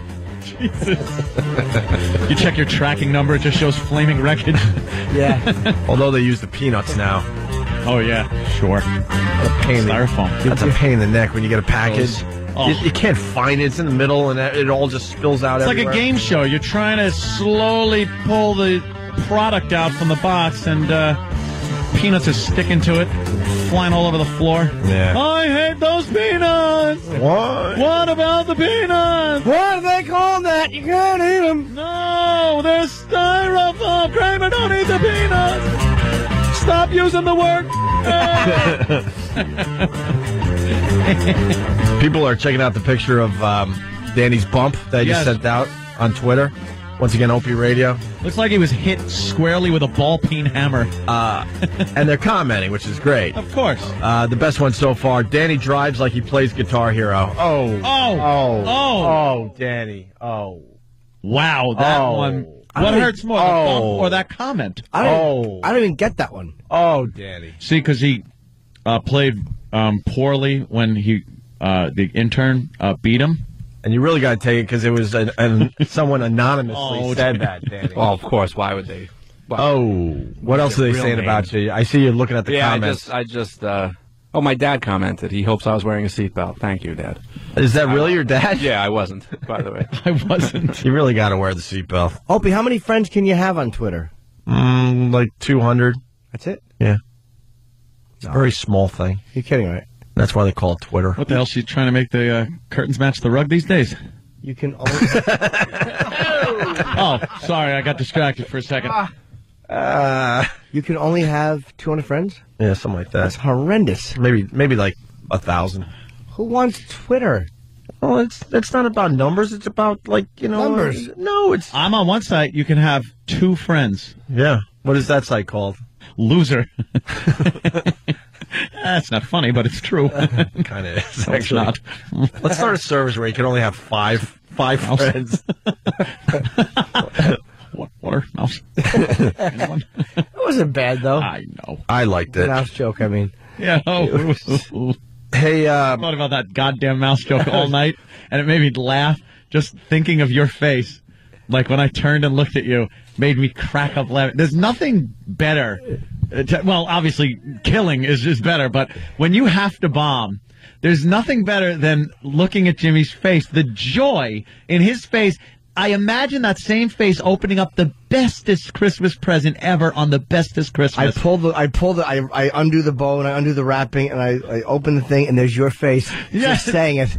Yes, saying it. And you are just smiling away. Because it's like I've bombed so many times. You know the hot, itchy scalp.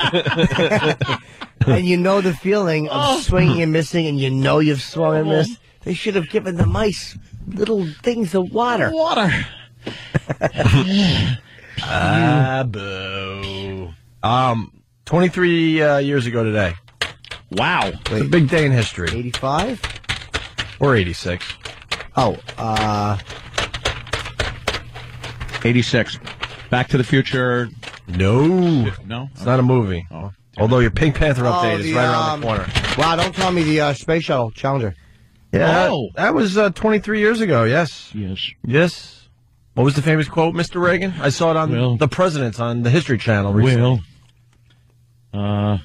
They slipped the surly bonds of earth and touched the face of God.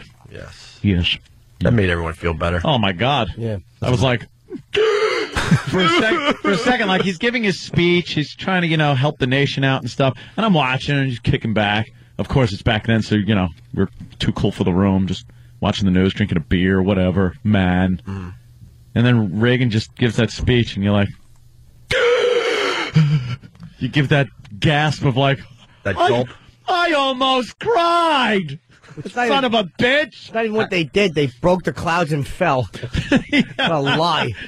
He kind of punched it up. Yeah. Jim, can't quite get out there and say that. They broke the clouds. And falled and died. On fire. Oh, God, the families. Yes. Jesus. Yeah. It's funny. I can't believe this. I was in rehab when that happened. That's how I knew.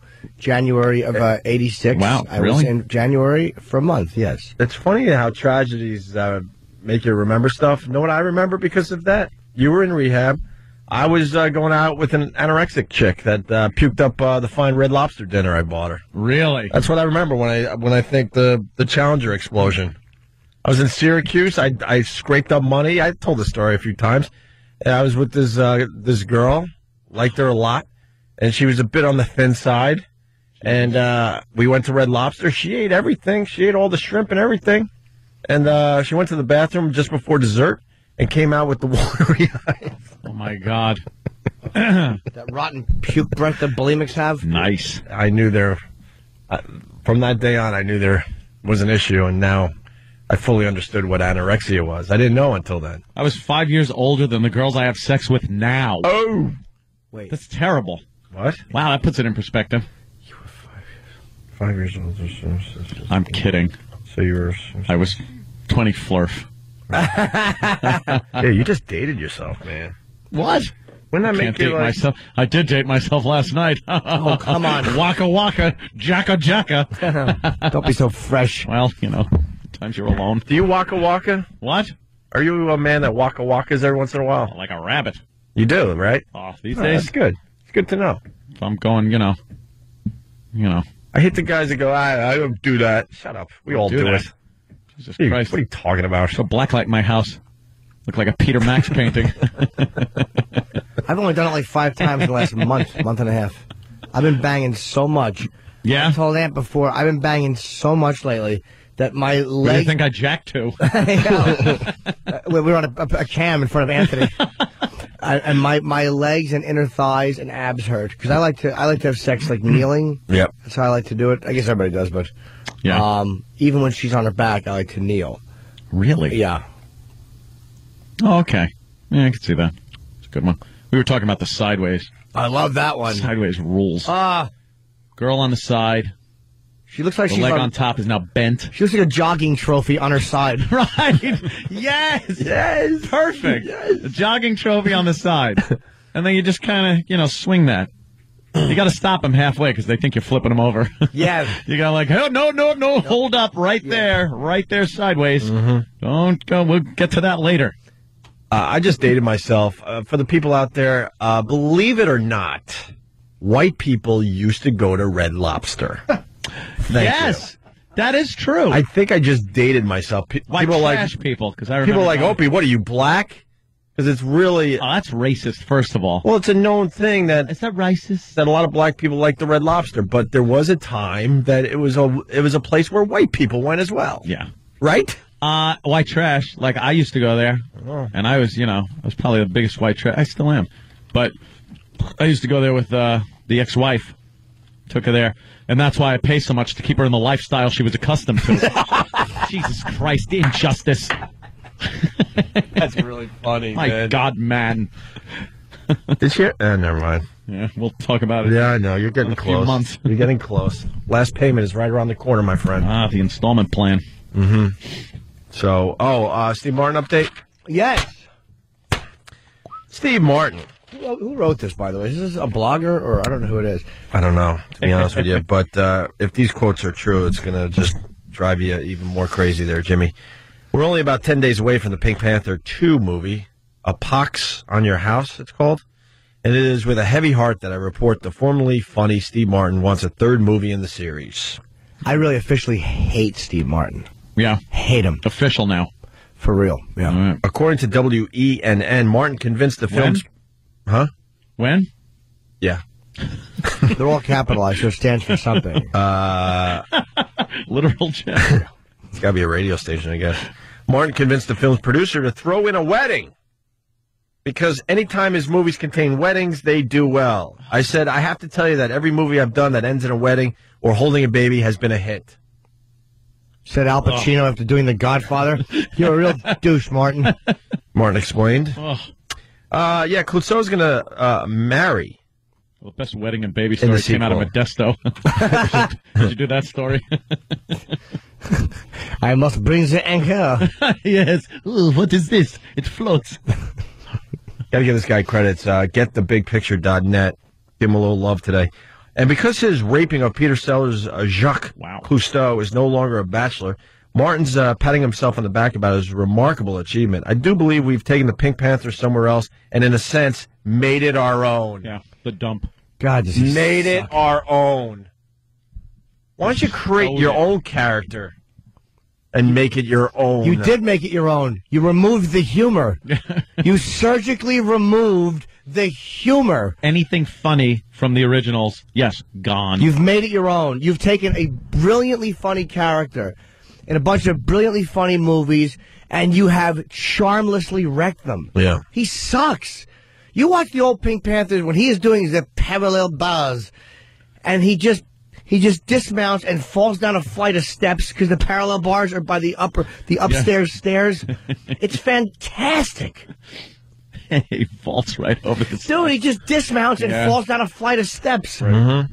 And then Steve Martin tries the same garbage, and he's just terrible. Brilliance of Peter Sellers. There's a clue in Martin's... what happened to this guy? Okay.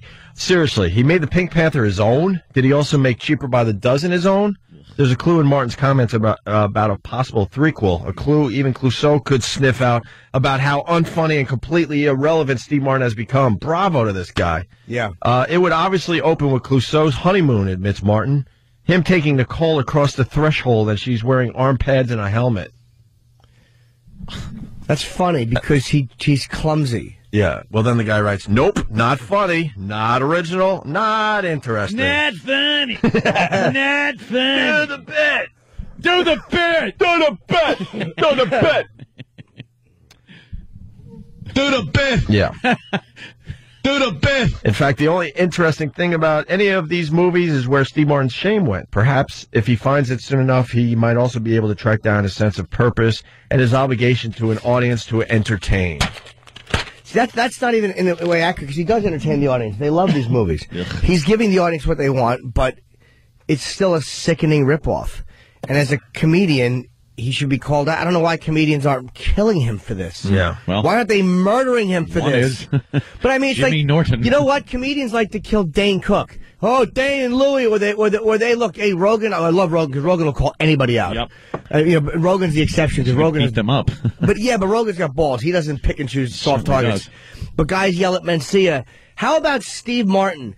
Where are comedians murdering this guy for destroying what is a comedy, a legend, a legendarily brilliant comedy performance, a series of them that was so owned by a guy who died.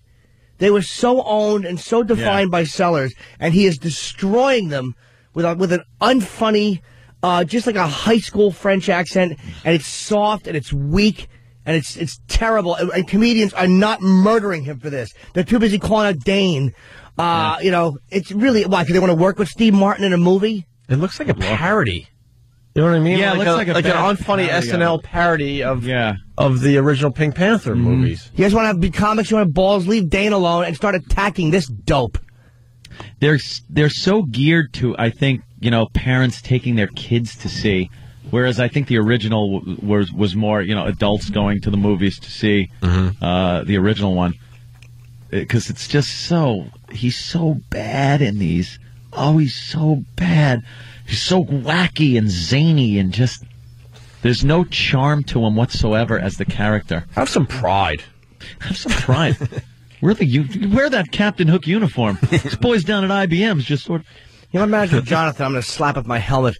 He sent me out for that one audition. I told you my terrible audition. Yeah. I was awful on. Yeah. But then he told me after, he goes, well, I didn't want to tell you before you went, but they actually cast Steve Martin in that movie. Ooh. And I'm like, all right, but why wouldn't you tell me that so I didn't go? Why did I go? Yeah. I didn't want to tell you. I'm really annoyed about that, thinking about it right now. If Steve Martin called you to be in a movie with him, would that be a tough no? It'd be the fastest yes you've ever heard. You got to keep your personal opinions and your professional life separate. Do you understand? I would be the wacky neighbor in the Pink Panther 3. All right, Jim, we need you to speak French. Hello, Steve. I am here. You know, if Steve Martin ever had an inkling of how much you detest his version of that movie, he should do that. Just so he can go, there, now you're a hypocrite. I'd say you're right. Thanks for the check. Yes, exactly. Beat it with your stupid wig. You know what? Again, I know it's easy to say he should turn it down when they're throwing $15 million at you, but please, he's worth all. Steve Martin can pick and choose, man. It drives me nuts that he did this. He's a funny dude. Planes, trains, and automobiles. You can't say Steve Martin stinks, but... No, but, you know, when did that come out? John Candy ran circles around him in that movie. Yeah, but he was great. He played Neil really well. He played more of the straight. Yeah. Straight guy. But he was funny. He played an ass. That scene where he's like, you're like a chatty Cathy doll, except you pull your own string. He was great. All right, let's take a break. We go to break with more of Jim Norton on Red Eye last night. More of me. With Greg Gutfeld. Gutfeld, who did very well when he came in and did our show. Greg Gutfeld is hilarious. Got to get him back from last night. Yep. Adam Ferrara next. I do believe he's arrived. Where's that bum? He's arrived. All right. Bum. Studies show that thinking about exacting revenge makes people happy, but actually inflicting revenge on an enemy leaves us feeling anything but pleasure. That's because punishing someone keeps us thinking about them and worrying that they'll retaliate. I'm going to go to you first. You seem like a guy who takes pleasure in revenge. Am I right? Well, Greg, revenge is a dish best served cold, but then again, so is gazpacho. You have to balance revenge. Like, I've overdone it, and it's not... Like, there was a man at a company party once that interrupted me. Yeah. So I hired a gang to bludgeon his testicles with tire irons. That was a little... Yeah, I might say that was overdone. A bit much.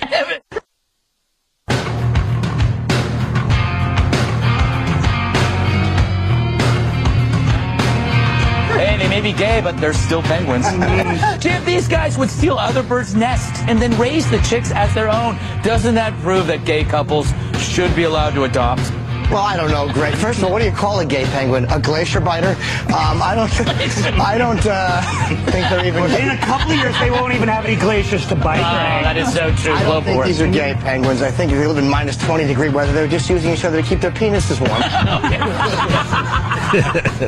Very nice. Are they going to dump out of that because it's radio, even though that was on Fox News Channel last night? Another clip from Red Eye last night that Jim Norton did. Red Eye. Yes. Yeah, that glacier biter. I couldn't think of anything that was the equivalent of pillow. Yeah. It worked. Squeaked by, and then you're killed with the next line. So I'm still critiquing Jimmy. Get out of here, Anthony. Shut up. You're right. Did I just mention this show coming out Friday morning? Okay. It's for Tower Theater. I'm doing with Artie Lang. We might tour together. We're doing at least one show in Philadelphia, up at Derby, February 21st. Tickets go on sale this Friday morning. LiveNation.com. This will probably sell out. Yes. So Saturday, February 21st, me and Artie, Tower Theater up at Derby near Philly. Then you want to make sure you got at least 50% from our show and 50% from his show. I'm not. You know, it's funny, man. I've had me and Artie been fine, so I'm not worried about the Howard fans. I want more O&A fans. Of course, I do. That'll be nice. See what happens. I don't want to get booed. I think comedy just brings everyone together, Jim. Yeah, comedy and a gang rape. 877-212-ONA. Adam Ferrara. There he is. Hi, pal. You're the guy from Mall Cop. Yeah. It's you. Oh, Hollywood star. He's got to go around, make the round, He's say got to hi. Do the Hi to everybody. I like that though. It's a nice personal touch he gives everybody. Because we're friends. He doesn't give a crap what the radio audience is doing as he takes his time hugging everybody in the room. You think you would learn a thing or two about, the entertainment business. There you go. As you're hugging everybody, people out there in radio land is going, what the? Learn about the entertainment business. What's going on? What's going on? What's going on? How you doing, man? I'm good, my friend. How Look are at you. Well, you're in a movie. Yes. Is that why you're here, or you're just like hanging? No, are you on the movie we never tour? know. We never know with you. It's so funny with Adam. It's like, is he pushing someone just hanging out? Nah, I'm just hanging out. I tried to get a hold of you. I don't know. Did you get the text? When? I was coming out. She's in L.A. I was in L.A. for a while. And I came home and I got a couple of weeks, Son's wife-elect. Oh, that was that Sunday. Yeah. Yeah, no, I wasn't available that Sunday. I'm sure there's a story. I don't know. No. Just wasn't available. I think I was hungover. Yeah, perfect. Why should that Sunday be any different? True. Did you say wife, Adam, or did you say wife? Yeah. You married? No, I got engaged. The wife-elect. Oh, elect. Okay. We didn't know you got engaged. Did you know it? Sure. When? Yeah. When did I tell you? A couple months ago? Jesus. I don't even know, a couple of months That's ago. awesome. Congrats, man. And your wedding. I'm sorry. Did you get the... Yeah, thank you very much for your very generous gift. I felt so awful because the thing came late. You know, the invitation came late. I'm going, I hope he's going to think I just blew. Nope. That was a lot of people thought I was inviting people last minute, but they screwed up with the invitations when they were sending them out. But that's, I was that's thinking, old news because I got the invitation late, I'm thinking, well, somebody must have canceled. Yeah. That's a lot of people thought that. But my invitations sat at the post office for 2 weeks, something like that. Postage was wrong or something? Yeah, they thought the postage was wrong. Some dummy down there, and then the wedding planners went down and were like, no, the postage was right. They just screwed up bad. Post office? Sorry. Well, it's crazy. Oh, God. This is unprecedented. Getting married, Adam. That's cool. Yeah, huh? Yeah. When's the big got a day? date? She's thinking November. No, I mean you got a date for the wedding. Can't bring a date to his wife. Oh, literal Jim. Go pat your goddamn grapefruit. You love my grapefruit. No, I liked your little comment before about the... What? He said it was like some child's head. It is creepy when you do that. Isn't it? I'm going to eat it. Just eat the damn thing, please. I need a plate. But do you have a date for the... No, we're thinking November because her family's got to come Thinking in. November. Yeah. All right. That's what she's thinking. Are you going with the big wedding, or are you doing a little... I'd rather not. Rather not, and... Yeah, it doesn't mean anything. Well, she's on the same page. You know, it's not like she's going, I want a horse and carriages. You know, she's... So we're looking around on where to get married, and guess what she picked?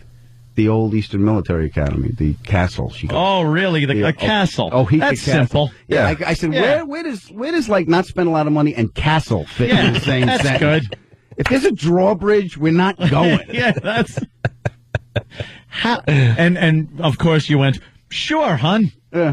No, no. I said, you like the castle? Yeah. I said, we can't live in the. We can if we were going to get married, our reception would be 15 minutes long, and people would have to bring their own beer because that's all we can really afford. Like you got left. So I don't know what we're going to do. You think?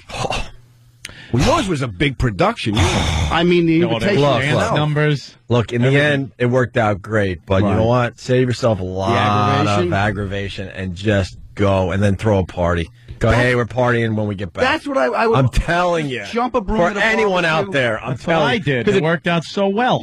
Well, I had my reception at a place that I think a month later turned into a strip club. Nice. Perfect. Remember the inn? Your reception, well, first we stopped to bet the Preakness at OTB. That isn't even a joke. No. Well, you got it, though. He got married by the Justice of the Peace. Yeah, down in Northport. Standing on a green shag rug. Yep. And the Justice of the Peace's wife was watching Barnaby Jones or something on a black and white TV. And the Justice of the Peace looked like that old guy that came to the door in, You're all gonna die! Poltergeist 2. Poltergeist 2, that was it. With a screen door. That should have been your first clue. Yeah. And I'm standing next to... The marriage was more horrific than Poltergeist. And he actually said, is there anyone here who has any reason while these two being married? And Your hand was itching? Itching? I said, a reason? I have a dream. Where do I start? The only reason a hand didn't go up is you and my brother were standing too close to each other and kept bumping each other with the arms that were going to go up. Yeah. So we finished. You We go to the choked wedding, me out. and we took the air conditioning trucks and we drove to the inn. But we stopped at OTB to bet the Preakness on the way. How to bet the Preakness? Perfect. Yeah. So went to my mom's bar, the bar she worked at, and it was all decked out. Yeah. All decorated up with crepe paper, I think, and free booze for everyone. That was good. And we had a big party. And then back to the house. Right. And then after you guys left, we all took the over-under. Yeah. I'm sure. How long this is going to last. Why was there left or passed out? Was there a nice reception at least? Like, there was the bride? Oh, it was fantastic.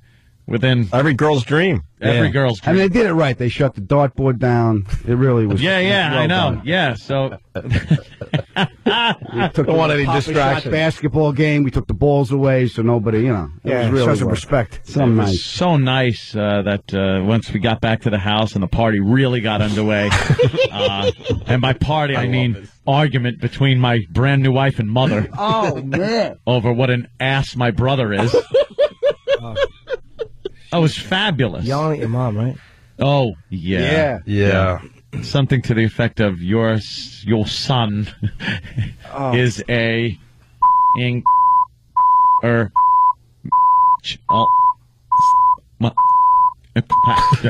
right, yeah. And this is my day. My day.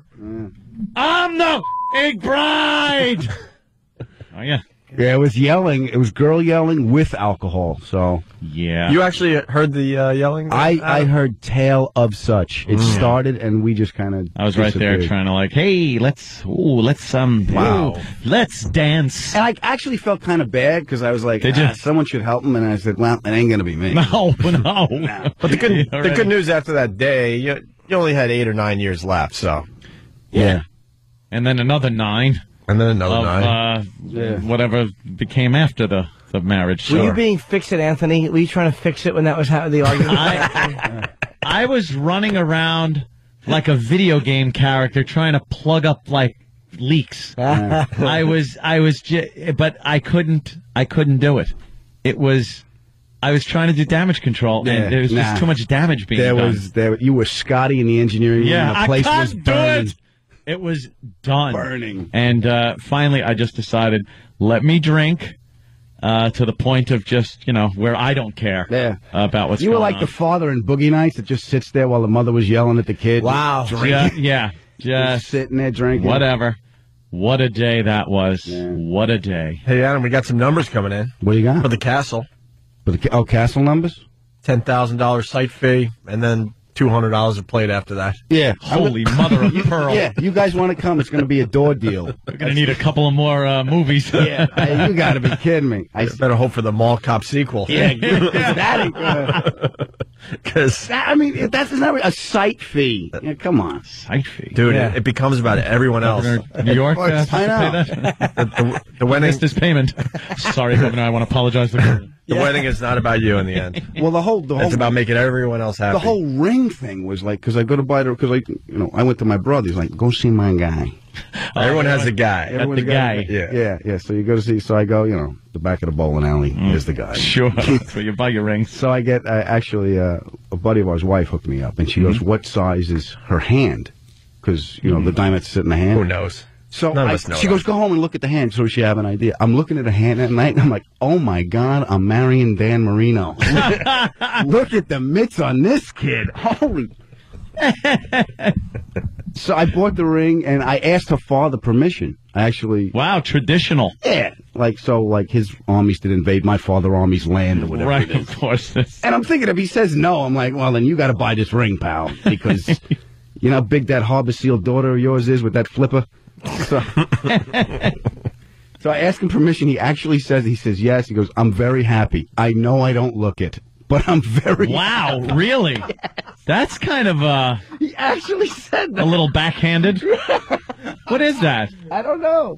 I'll tell you what that is. I'm glad she's getting married. I wish it were to a more successful comic. Oh, God. I wish it were to Dennis. Eat your grapefruit, you dick, you. That's funny. Damn. So That's very nice you asked the father, though, man. A lot of people wouldn't, it's tradition. You gotta ask the father.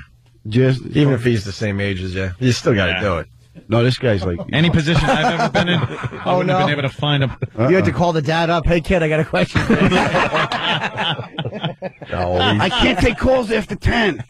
He's slightly older. Let's relax here. I'd like to it's talk to you about something important. Yes, Mr. Hughes?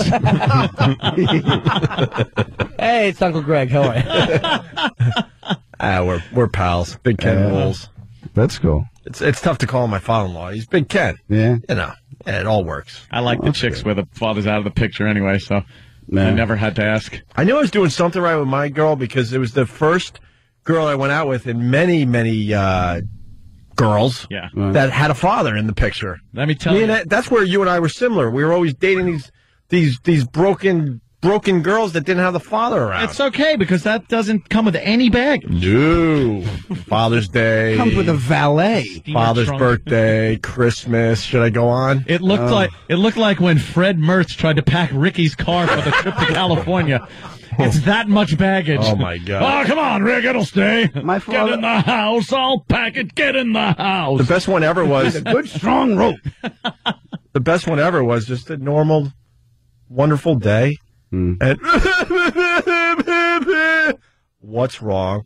This is the anniversary of him leaving our family. Dude. Oh, how the F was I supposed to know that? You mark that on your calendar? It's more accurate than the Aztec calendar watching tears come out of their eyes. You know exactly what day it is. Oh, my God. Let me see. Those tears, snot bubbles, it must be Father's Day. Right. Oh, enough of you. Oh, my God. Oh, my God. Boo-hoo-hoo in my lap, you silly wounded goose. This will make you feel better. Drink up. It's I miss Daddy shake. Hey, I'm not saying there's... Free with one shut eyelid. I'm not saying there's no benefits. I mean, there are benefits. Trust me. The choking will take your mind off of it. Oh, my God. Well, what are you going to do about it? They're crying out of nowhere. Something about the pain. And you go through your brain there, like, okay, wait, no holidays. What could it possibly be now? What is she crying about now? Oh, it's got to be some daddy thing. Oh, daddy. Ew, enough. But if they don't have daddy issues, I don't get to bang the hot ones. It is a catch-22. It is. It's certainly literally to catch a girl. It's 22. Yeah. Like my little hand motion I did. Well, like Voss when I line something. You want the daddy issues? They really help because they make her vulnerable enough to actually find something sexually attractive about me. Yeah. You're eating grapefruit, having this speech like De Niro in Blackheart with the egg. He's just they're like prey. That's what we do. You're gonna tell me? I'm from the same school of thought. That's what you got to do. You got to be funny guy. Yeah. That was all growing up. Had to be funny guy. Yeah. Because half my diet was tetracycline from my pizza face. So I had to kind of be funny. It's like, excuse me, I'd love to kiss you, but let me pop this and come back. Right. Yeah, but you're charming. Don't look at this. You also had that lead singer thing. Well, that helped too. You had yeah, the band, yeah. too. That doesn't A hurt. band helps. Believe me, I dove into everything but looks. That's what I had to do. Do you know what I said? This is the truth. Adam's a handsome dude. Like oh, the girls just fawn over him. Yeah. But growing up with you pain in the ass. But he's hand-me-down bitches. Hand-me-down. I loved when you went out with my sister. Okay. There's one bitch I didn't mind. Oh, yeah. I had her already first. But it's on Father's Day. I was saying to this girl recently that I'm sleeping with, I'm like, you don't get it. It's like girls always bang me because of the brain, the neck up. It's like that's what attracts them. And I'm like, it's a constant game of keep her mentally stimulated. Yeah. It is a constant. You're a mental plate spinner. Exactly what it is, because you're always afraid they're going to lose interest. Yeah. Because, if you're good looking enough, you can just lay there and be you. Right. But I never want them to focus on anything below the nipples. Don't look down here. Appendix scar, mush. No. Up, eyes. Come here. There you go. Stay with me. Stay with me. No, you did all right. Yeah, no, it was a lot of fun there. Why are you saying did? We got our He's stories. doing all right. Oh, because now it's in a different realm. We're talking about broke ass white trash going out in Huntington. Yeah. Going like the Dodger. Yeah, in our Artful jackets, Dodger, the Artful Dodger. Just trying to bring Stand home like rock anything. stars. Yeah. Trying to convey that, look, we're better than any guy in here. Believe me. We just have to put that across to you. And that was the toughie. Oh, yeah. Houdini? That was the tough nut to crack.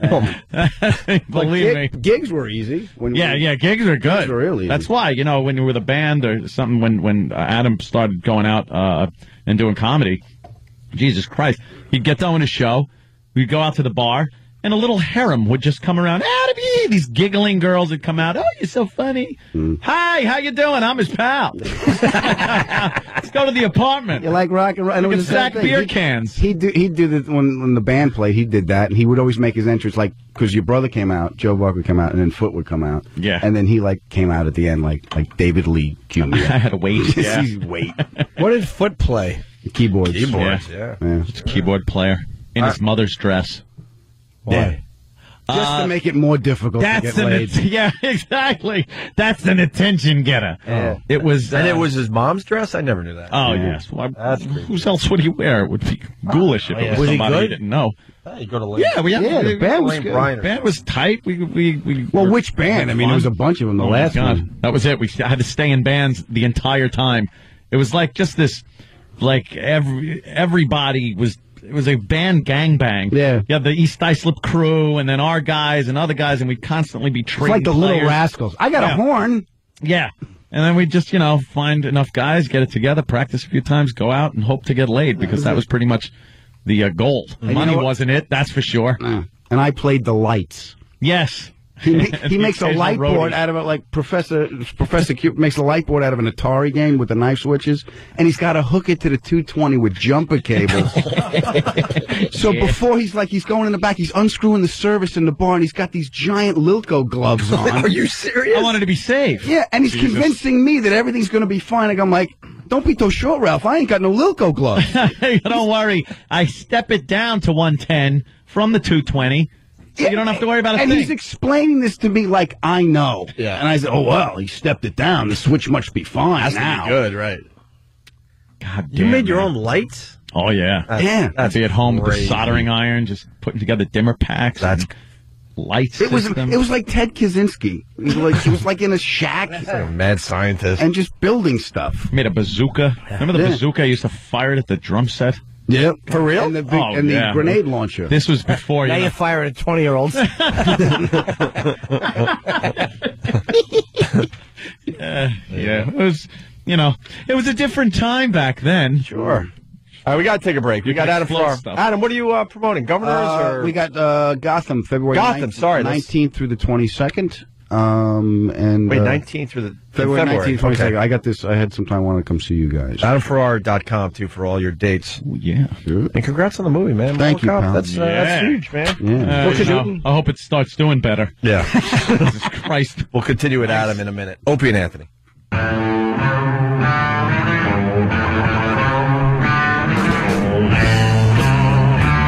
We got Adam Farrar in studio. Very good to see him. Hiya, pal. He calls me pal now, I like that. Hey, we're all pals there, huh? It's about time. I've only known you 14 years. Hey. You came with Anthony. I figured that one out a long time ago. And I met first time in L.A. Hey, let's go see my pal Adam. Remember that? And we're all just hanging out in a hotel room. We're just fun. We're newbies to the entertainment business for the most part, and Adam's giving us all sorts of advice. This is what you got to do. Adam was the first one out of the chute back growing up. He was the guy that took the plunge, had the crappy jobs with us, all that garbage, and then took the plunge and said, I'm going to be a comedian. And we're like, all right, we'll see you back at work Monday, whatever. He never returned. The guy never came back. He moved out to California. Yeah, they don't tell you it wasn't that easy. I'm going to be a comedian, and this guy, I'm going to be a cowboy. Yeah. But, he was the first one out of the gate.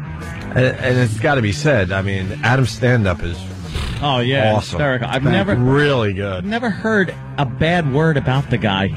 Like, business-wise, professionally, it's disgusting. You're one of those. Here's what I'm happy. Yeah. Big scandal when I'm 50. Is that what you're going to do? Ponzi scheme? Something, yeah. You're one of Madoff's henchmen. You're one of those comedians that people listen to every word. And that sounds kind of weird to say, but there are some comedians you go see, and you could spend some time doing a little chatter, even though you shouldn't, or checking your phone or whatever. But with Adam, I notice everyone really just listens to every single word. And really focuses on what you're doing up there. You could pretty much, not figuratively, tell a girl she's being the C word, and be charming about it. Yeah. It's disgusting. You got the charm, Adam. Oh, well, you're too kind, all of you. But you tell a very, very good story that, has many, many funny parts. You spin a good yarn. That's right. Good tale. You could see for yourself. Look at this, Gotham Comedy Club. You know why? Because he's got a passion for what he's saying. Because sometimes unfortunately, it's true. Oh. These stories are true that you hear from him. And oh, Jesus. Yeah. Like, you can't say that. It's got to come out. It happened. Yeah. For example? Family stuff. Yeah, we Fun all have stuff good like family that. stories, right? Remember when you were on the other station? And I called in and my mother left a message.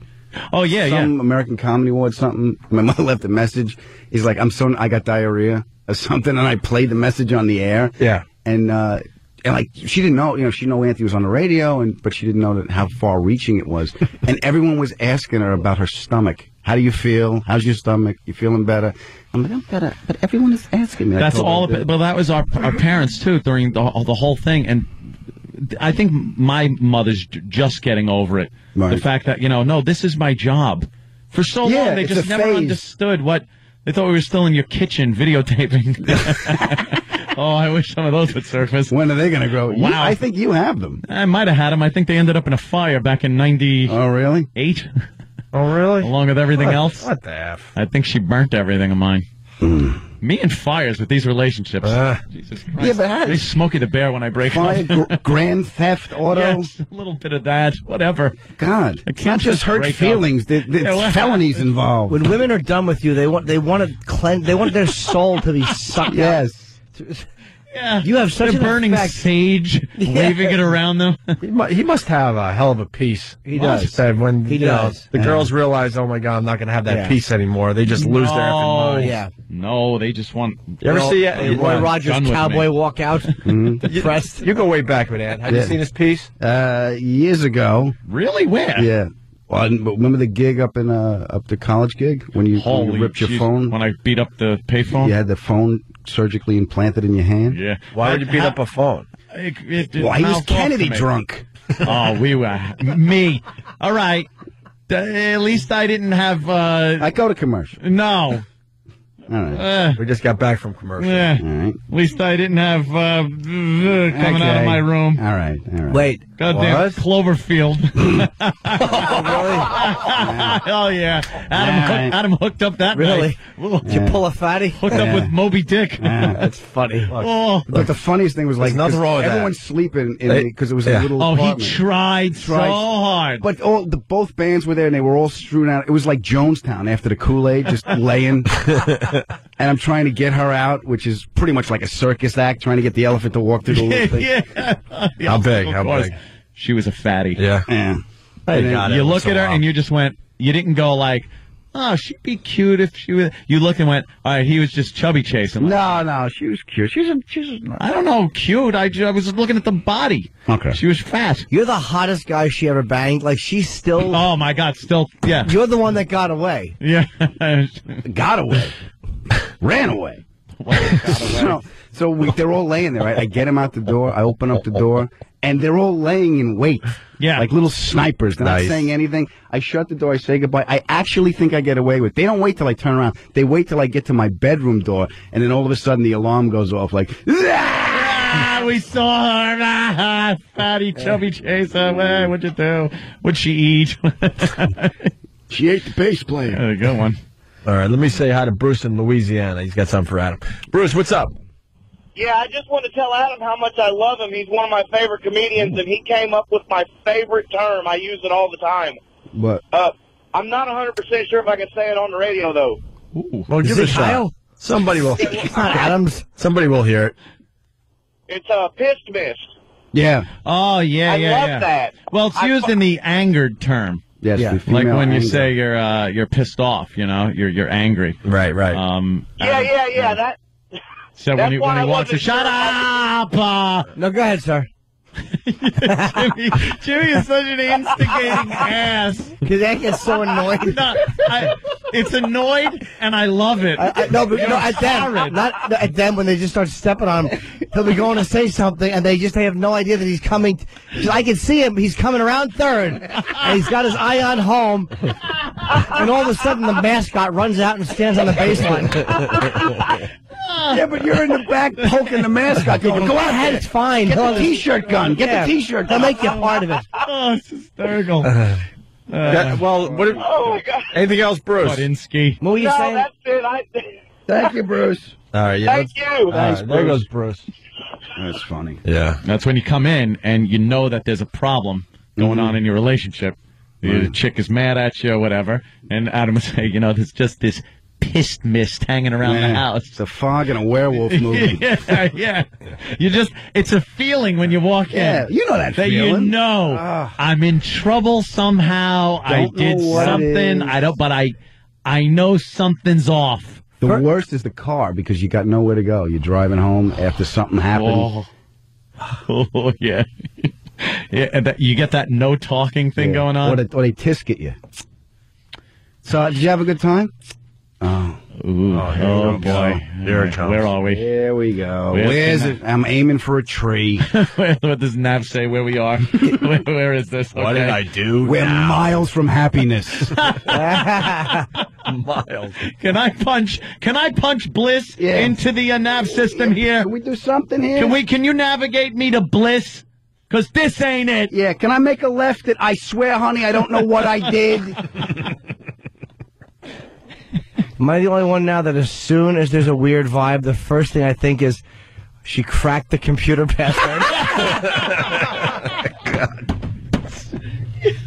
That's funny. I didn't clear my history. Oh, Damn my it. God. Damn cookies! How do I explain? I was a photographer for Garanimals. Okay, listen, I'm a big fan of Pete Townsend. Yeah, doing research. Sometimes that camera just goes off. Oh, God damn, yeah. Well, that's good. I'm glad you're getting married. You hear Dawn, of course, my sister Dawn. Yes. Was dating Adam many years ago. Many years ago. But she is now a mother. I know. Congratulations. Look at that. Isn't that Ro something? must be going crazy. Oh, she is. She was regardless, nuts with child or Layla. not, she's just going crazy. I'm convinced of that one. Yeah, she wanted to be a grandmother forever. Yeah. And pretty much took that. Yeah. Forever. Well, she got two at the same time. Now she is. More Yeah. or less. Yeah, pretty much. 2 months apart. But I am little Warren Dean. Warren Dean. Sounds like it's going to be indicted for The guy Watergate. from the Nixon council guy? Yeah. It's little Warren Dean. Okay. That's his name.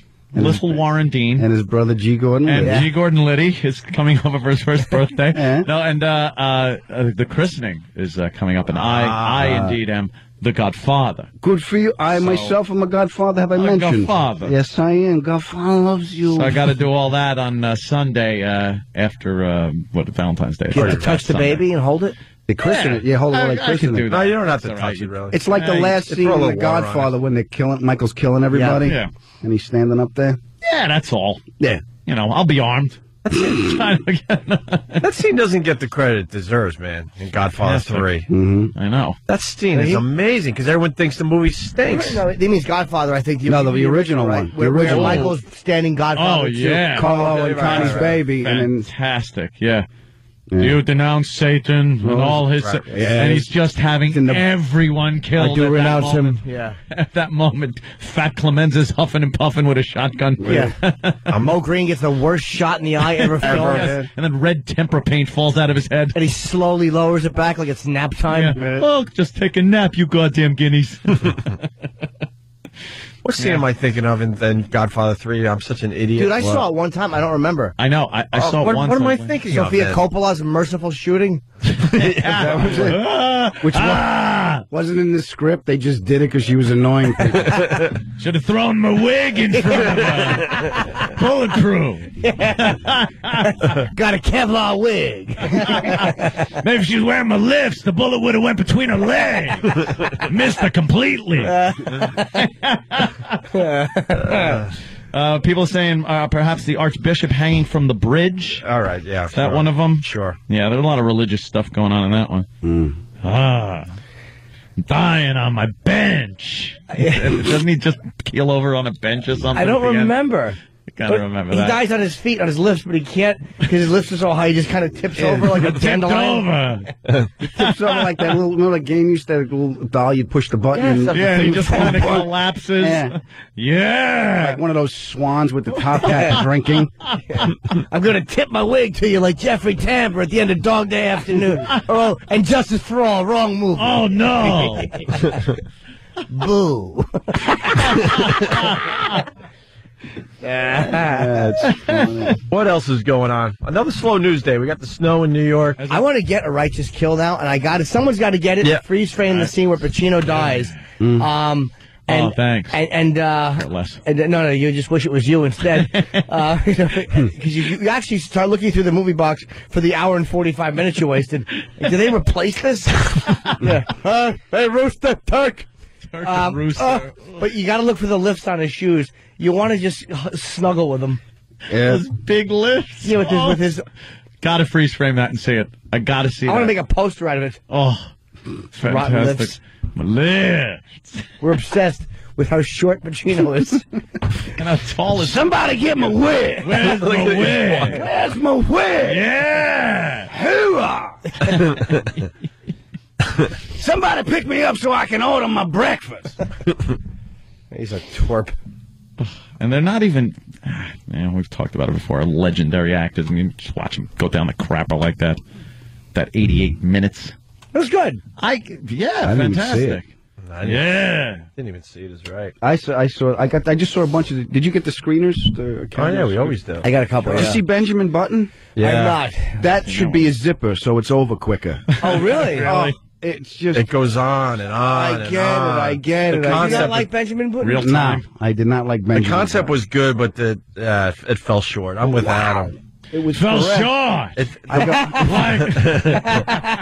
The movie needed to be a half hour shorter easily. It could have been, and then it might have been a much better History movie. Channel documentary would have been fine. Yeah. Oh, look how cool he looks there, and then you're done. Yeah. But it's He's living life backwards. Yeah. That's kind of the way I'm growing. I was born really tall. And now I'm shrinking. Shrinking into oblivion. Yeah. it's up for a lot of Oscars. I don't know why. Wasn't that good? Hey, did you see Milk? No, I did not see. I have Milk at home. Milk was that was good. movie. Yeah, I saw Frost Nixon. I liked. I liked it too. Yeah, you that was like good. that one? I did Yeah, like it was that. cool to think see he did a good Nixon. someone playing. No, he looked nothing like him. Oh. Frank Langella was Dracula. I know, that's all I remember. Is him as Dracula. And Sherlock Holmes. He was Sherlock Holmes. Was he? in the I play, remember yeah. that one, but as Nixon, he's like got an English accent or something. Mm. Even though, does he? I don't even know. Nah, he I pulled think it it off. was He just good. doesn't look like the guy.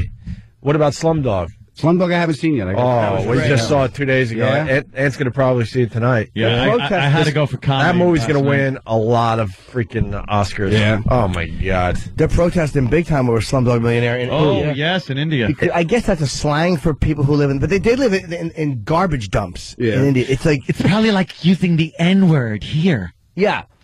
But they're called slum dwellers in Bihar's capital. Were protesting against the movie that demand the filmmaker remove the word dog from the title. But I don't think he's calling them dogs. It's the same guy at the Train Spotting, I think, right? Is it the same guy? I believe so. Is that him, Danny? Is it really? Yeah, I don't know if he did Trainspotting. I know he was the guy behind 28 Days Later. Yes, he was. Oh, your head is totally red now. Yeah. It's cool. Visual joke. Danny's wearing a red cap behind you, and he bumped his head in a car accident this morning. Yes. Thank you. You did? Yes. I certainly did. Danny now looks at the tip of a dog's penis. Oh, you can keep it on. Put that back. Yeah. Really? You all right? Yeah, I guess. You don't really know the signs. Pull your hair down over it. Yeah. Gosh. That's a big red bump, man. Yeah. You took a nice hit this morning. Anyway, guys, so they're protesting. Badly, they want the word dog taken out, but a slum dog, I think, is probably the slang used by upper caste people for the lower caste. So I think it's sarcastic. It's not knocking them at all. It is. Adam, what was your favorite movie of the year? Well, I still want to reserve Mall the right. Cop? Mall Cop, yes. Mall Cop. Of all the movies you saw so far. Of all the movies I saw so far, I liked, and out of the three I saw, I didn't like Revolutionary Road, so I'm going to go... You still haven't seen it? I'm going to see it today. I didn't like it. Dude, how depressing. Why do you need to feel that depressed? I hated that movie. Watching. I was watching. You should not watch those. Why, he gets depressed easily? Well, who doesn't? Are you a sad boy out? You cried during the movie? sad? I cry on the inside. Do you have sad eyes? Sometimes. Sometimes, yeah. I turn the other way. I get pissed.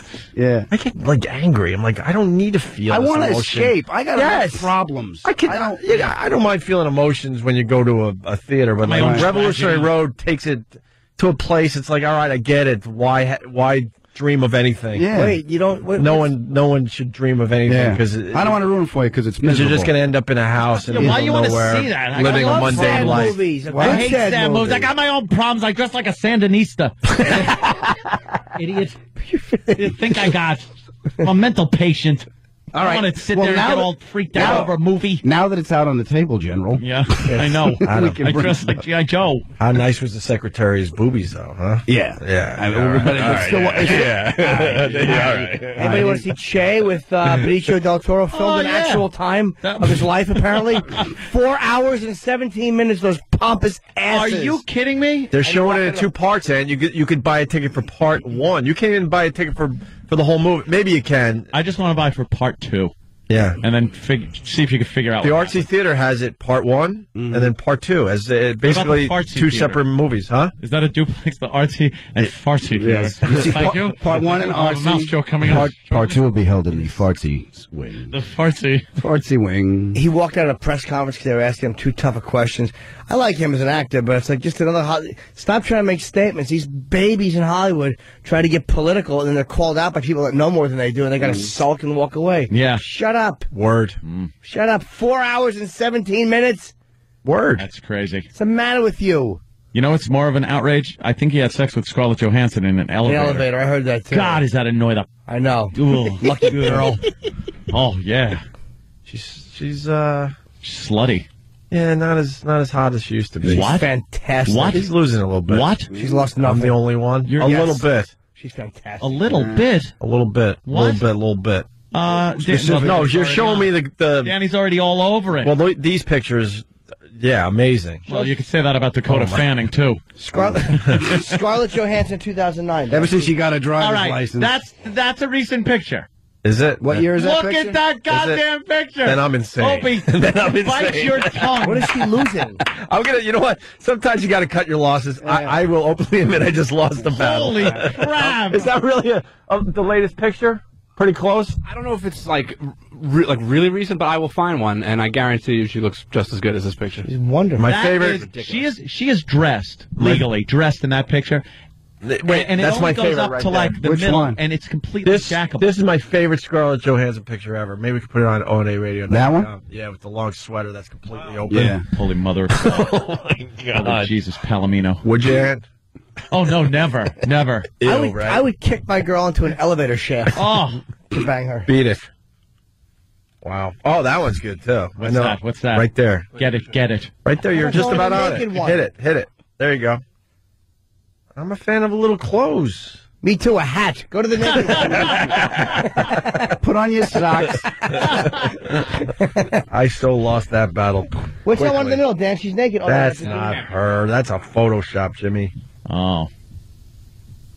Yeah, that's Photoshop. God, those are nice breasts. You could use that though. You could have those. That would be usable. Cut and paste. Big fat heavy ones. Take them with you. All right. So full of. Take that with you. Put that on the iPad. These are for you. You got big heavy feeders. See, if I was home, that right there would turn into just hours of perusing pornography. Yeah. That's all it would take, That's right? all you need? That's all it would take. That's your tipping point? It's like Scarlett Johansson. Let me take a look at it. We'll pop that in. And then it would just end up in, videos of... David Johansson. David You get to those video sites where it's just when the categories come up and they're all, the favorites. And starts with A, amateur, ends with zebras, zoology, whatever. You're expecting medical advice on horses? Yes. And you're like, I guess you suck the poison out, don't you, Doc? Look at that. A day at the races. Oh, yeah. What's better than a bestiality film when the dog's panting? You ever hear the dog? I'm always amazed they know what to do, even though, it's pretty much the same motion and stuff, but that they know, there's no fur there. And, just kind of know what to do. They recognize the same stupid pose. I guess so. Well, ponder that thought. We're going to take a quick Probably break. smell. AdamFerrar.com for tour dates, but the Biggie Gotham Comedy Club, February 19th through the 22nd. Thanks. Yes. And Mall Cop. And Mall Cop, yeah. All right. Opie and Anthony. Oh, yeah. It's a snow day. Yeah. We should go home, man. What? Let's just go home. No, not yet. I'm waiting until everything clears out. Let's stop snowing, right? Nah, we'll do a little more radio for everybody. I'm having too much fun doing radio today. With Adam Ferrar. Yes. I've been on the dumbest schedule, but apparently it seems to be working. What is it? I get home, and I immediately go to sleep. Yeah. And I sleep later and later every day. Uh-oh. Yesterday, I woke up at 8 p.m. Right. And went to bed at noon, 1 around there? I went to sleep right when I got home. It was about 1 o'clock. I slept till 8 p.m. straight through. And then I was up until 2 in the morning. Then a little nap. I'm in. I got up early. Right. Come in because I was pretty wide awake. I don't know if it leaves me any time for a social life whatsoever, but it's working for you. That's why I sit around wearing cartoon character one set of clothes. Yeah. It's sleep deprivation, pretty much. That's a nice schedule for yourself. It's and then perfect. tomorrow he comes in and goes, listen, I took a little nap, I got up, I addressed the troops. Yeah. I walked around. I fell asleep in front of the... Oh, sorry, I had to give Pal Talk there a little... I fell asleep in front of the Pal Talk camera one day, and Keith decided... he came in and decided to just bare his ass right next to my head. Well, he has to. For all to screencast. It was a wonderful day. That's funny. I fell asleep with the military channel on last night, like Hitler's bodyguard. Oh, that drunk. Oh yeah, and I'm having these weird dreams about being on a train and it's bulletproof. Yeah, yeah, when you fall asleep to the military channel, you'll have some weird ass dreams. And then you wake up and that's the oddest thing too. You fall asleep to one thing and you think it's safe, and you wake up. I woke up to softcore porno the other day, and I was watching, I don't know, like that movie where the kids are stuck in the airport for Christmas. Sure you were. No, I swear. Why would you? Sure you were. Well, I was using that as an example of what wouldn't be on any channel that might have porno later. I was like, what is this? Cinema 100? Where they show the movies during the day that are good, and then the night. Yeah, there it is. There's me asleep. Yeah, but we could have taken Ant's word for it. I didn't need to see this. And Keith's We got the screen cap of Keith mooning the camera as Anthony is asleep. Taking a little snooze on the couch. Sorry, it was a coordinated effort. That's funny. Yeah. Keith had to call me, and it was just like, oh yeah, it was a conspiracy. Oh, that's smart. He's like, ain't sleeping. I'm gonna put my ass in the camera. Okay, tell me when you're ready. Tell me when you're ready. I'm like, okay, go.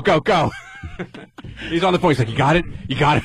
Oh, I only wish I would have woke up and shot him in the ass. I still think that the other photo is actually better. The upside down one? Yeah, where you almost spilled like a gallon of wine all over everything. Oh, it's a side shot of me sleeping on the couch with a nice glass of wine tipped over, almost falling in my lap. Oh, yeah? Yeah. It's nice balancing act. Look at Jimmy go, yeah, okay. That's great. You don't think that's a warning sign? Passed out with half a glass of balanced wine? No, it's Scotch guarded. Oh. Yeah, okay. of course not. I understand. Just throw the couch out at him. What's wrong with you? Get a new exactly. one. Okay. Not for boogers. I haven't spoken in a while. Fine. All right. You're wearing military clothes and you're passing out drunk. Come on over, pal. Hey, come on over.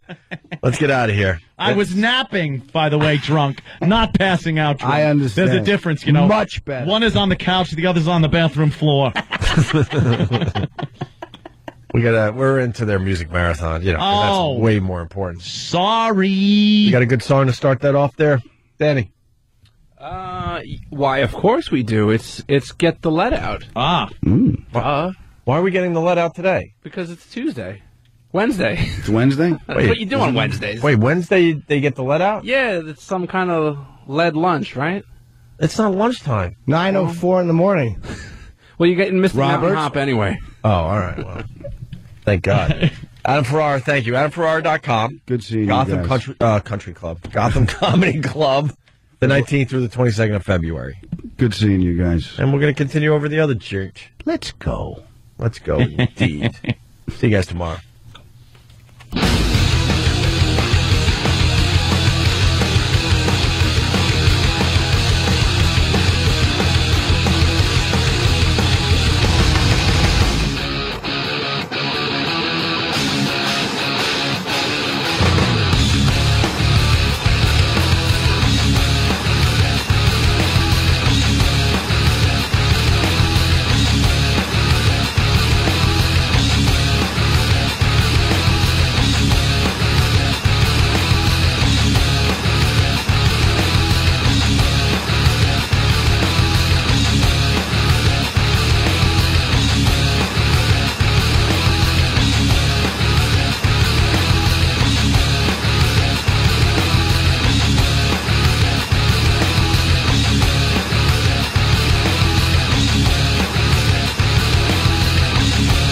Can you hear me now?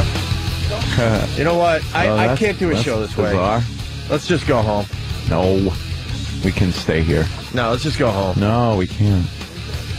We're in big trouble. Dan, what are you doing? I got headphones. Oh, Dan, what are you fixing? It sounds very tinny and awful, tinny right? and stuff. Why do I have headphones? That's weird, right? I shouldn't. We're on wirelesses. I shouldn't. Wirelesses. Well, how about who's here? Do you have from headphones? Engineering? Mars, this is just. I can't hear him. This isn't the best. Who are you?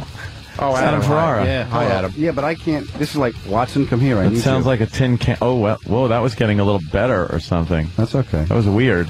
No, because I'm turning up the volume to get volume from my wireless. Are you? And I'm turning up your volume, I think. Okay, yeah. How about we play another little bit? Who's here from engineering? Anyone? No, Mars is out today. Oh, fuck. We're going home early. Because this is going to be a pain in the ass for everybody. What are we? Opie, I didn't know what we're doing. I'm frightened. Jimmy's all no frightened one can now. hear me. He's frightened. That sounds like a ham radio. Frightened. It's like CB. My headphones are fine. CB radio. Oh, yours are good? Yours are good? No. Mine sounds like CB radio. Oh, really? It's very tinny. Breaker. Wow. You got the Wrangler. Hey, Talk to me, my boy. I think, where are you, Dreamweaver? You got your ears on? I'm up here doing what I'm supposed to be doing. What y'all doing? Heeing and sheeing? Why isn't Mars here It's always today? better when that's one What's she person. wearing now? What? It's always better when he and she is He one and person. she. You know how it is. Why isn't Mars here? He's actually got a fucking. He's having surgery on his asshole. Get the ass to Mars. Yes. Did Mars fuck up everything just to show that we need him when he's not here? I That's a good way to keep your job, though. I understand everyone got nervous when, Poe was shown the door. Gentlemen. But we miss Poe. Actually, We we wish miss him Poe a lot. nothing but the best, but now I'm thinking Mars is like sabotaging because he's like, look, I got to make sure people realize I'm important. We're a victim of sabotage. Right. Mars is definitely part of the war effort. Essential to the war effort. It's very important. I'm essential, are you? I know the quote is essential, but whatever. Yeah. You got the point. Yeah. How about we play a little bit and try to figure this out? Could they send over an engineer from, the big office? Oh, I don't think Is that would asking happen. too much? That would come out in this weather. Let me give it a shot. Hold on. I'll be the arbiter. Wow. You sound okay. Arbiter. Seriously. Huh? I just plugged into yours and it sounds fine. Oh, you got mine back? Yeah, it's. Oh, Go ahead, try that. sweet. Because I get. Tell me what you think. Danny, my try that. headphones won't go in. I got to take this and fix it. Give it a fixin'.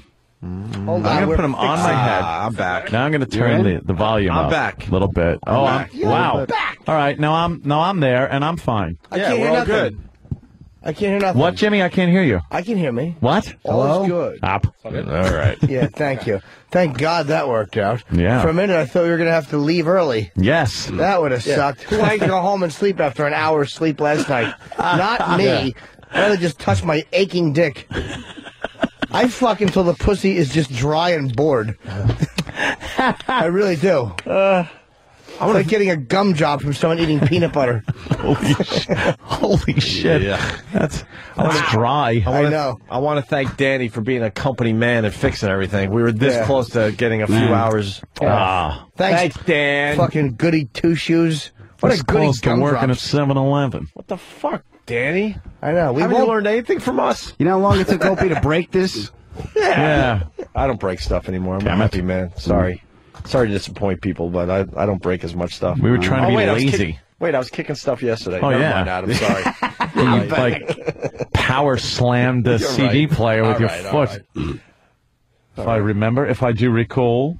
We found the John Montone thing from earlier. Wow. Oh, yeah, John Montone. He's on 1010 Wins, a news station here in New York, and because of the snow this morning, he he's that guy they send out, the man on the street. Yeah. And they send him out to perhaps the crappiest, the salters, the guys that put the salt and plow, and the guy will comment like, yeah, well, we're gonna have the plows out all morning. Plows out all morning. Indeed. Yes, I'm John Montone. And, so what do you think of this wintry weather? Well, it makes it a little harder to get into work. I had to bundle up today. Bundle up indeed. John Montone, 1010 Wins. And this morning he just went off script to yell at somebody. Yeah. This is like happy John Montone. He does the happy stories. But not today. No, he was very angry. No, he does the lousy stories, but he does them positively. Yes. He's like happy about the You positive put it in story. perspective. A pile of dog shit no one has cleaned up. I'm standing in it. Pooper scooper indeed. So here he is. Scolding Harry Chapin. Now, most drivers were taking it slow, except for this pinhead in a Honda. 70 miles per hour in the snow on 287, passing a tractor-trailer in the right lane. Buddy, if you're still alive, slow down. John Montone, 1010 Wins in West Nyack. Buddy, if you're still alive, he's still alive. 70 miles an hour and he's still alive. They hit him with 5 shots and he's still alive. 5 speeds shifting and he's still alive. You don't want to get under his skin. Wow. Wow, What do you call him, Buddy? Yeah, Pinhead. Pinhead, and then Buddy, and Look, Buddy. if you're still alive. He's like Richie Cunningham when he gets angry. Oh, yeah. Bucko. Look out, Bucko. To the cunt face in the Honda. That's what he should have said. Oh, I know. Dr. Cuckoo is Cuckoo.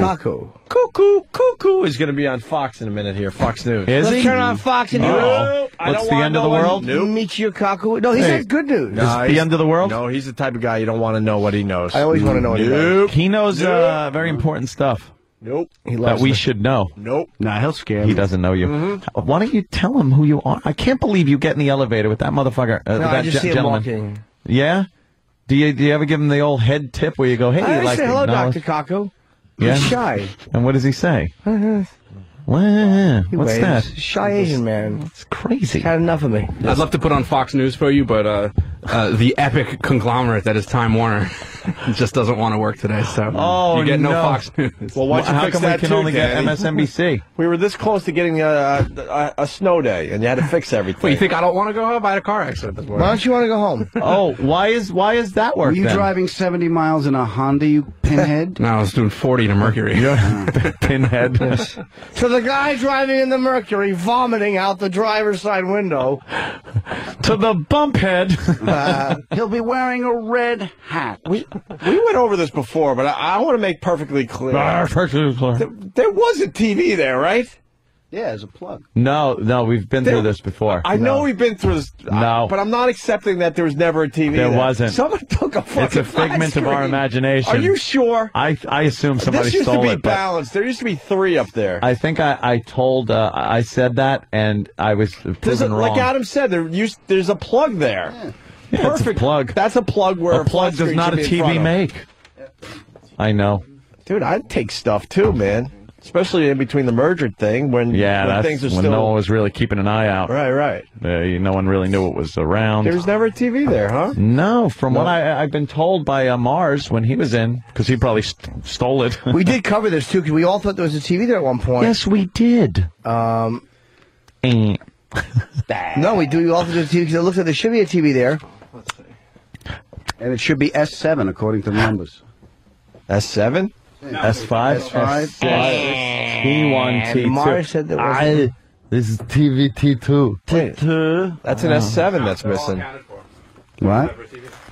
Let's take, we could take one. No one's going to know. No one would. 2, 4, What a great studio we have. 10. We have 12 flat screens in this place. Can't get Fox on any of them. Well, don't forget about the audience monitor also. So the what? The one for the audience. Oh yeah, they get one out there too. All this is going away because they feel like we need to broadcast from a really small studio. Yes, because it's closer to them. Yeah. They need us in their sites, and they need us in a very small studio. Why? Because it would be because it's better for the show. Adam, what are you, stupid? Yeah, Why are you asking questions? How dare You're me crazy. question. Are they closing this facility totally? I don't know. No live audience anymore. Blowing it up. Yes. We can't do live audience stuff? Nope. They said no? How could we? It depends. I mean, I don't know about live audience stuff, but I know that if we need a bigger space can be made available with a day's notice. So interpret that as you will. That's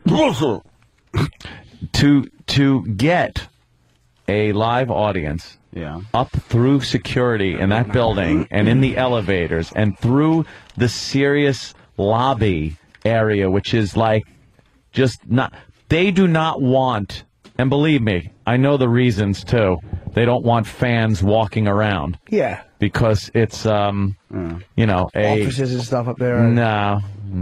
Because there's other shows that perhaps don't get along as well with our show. It's a Howard thing. They don't want. Who wants fucking O&A fans trotting through the studios when there's that going on? But we're getting along now. Jimmy's doing a gig. No, I know that. I'm just saying we're all getting along, right?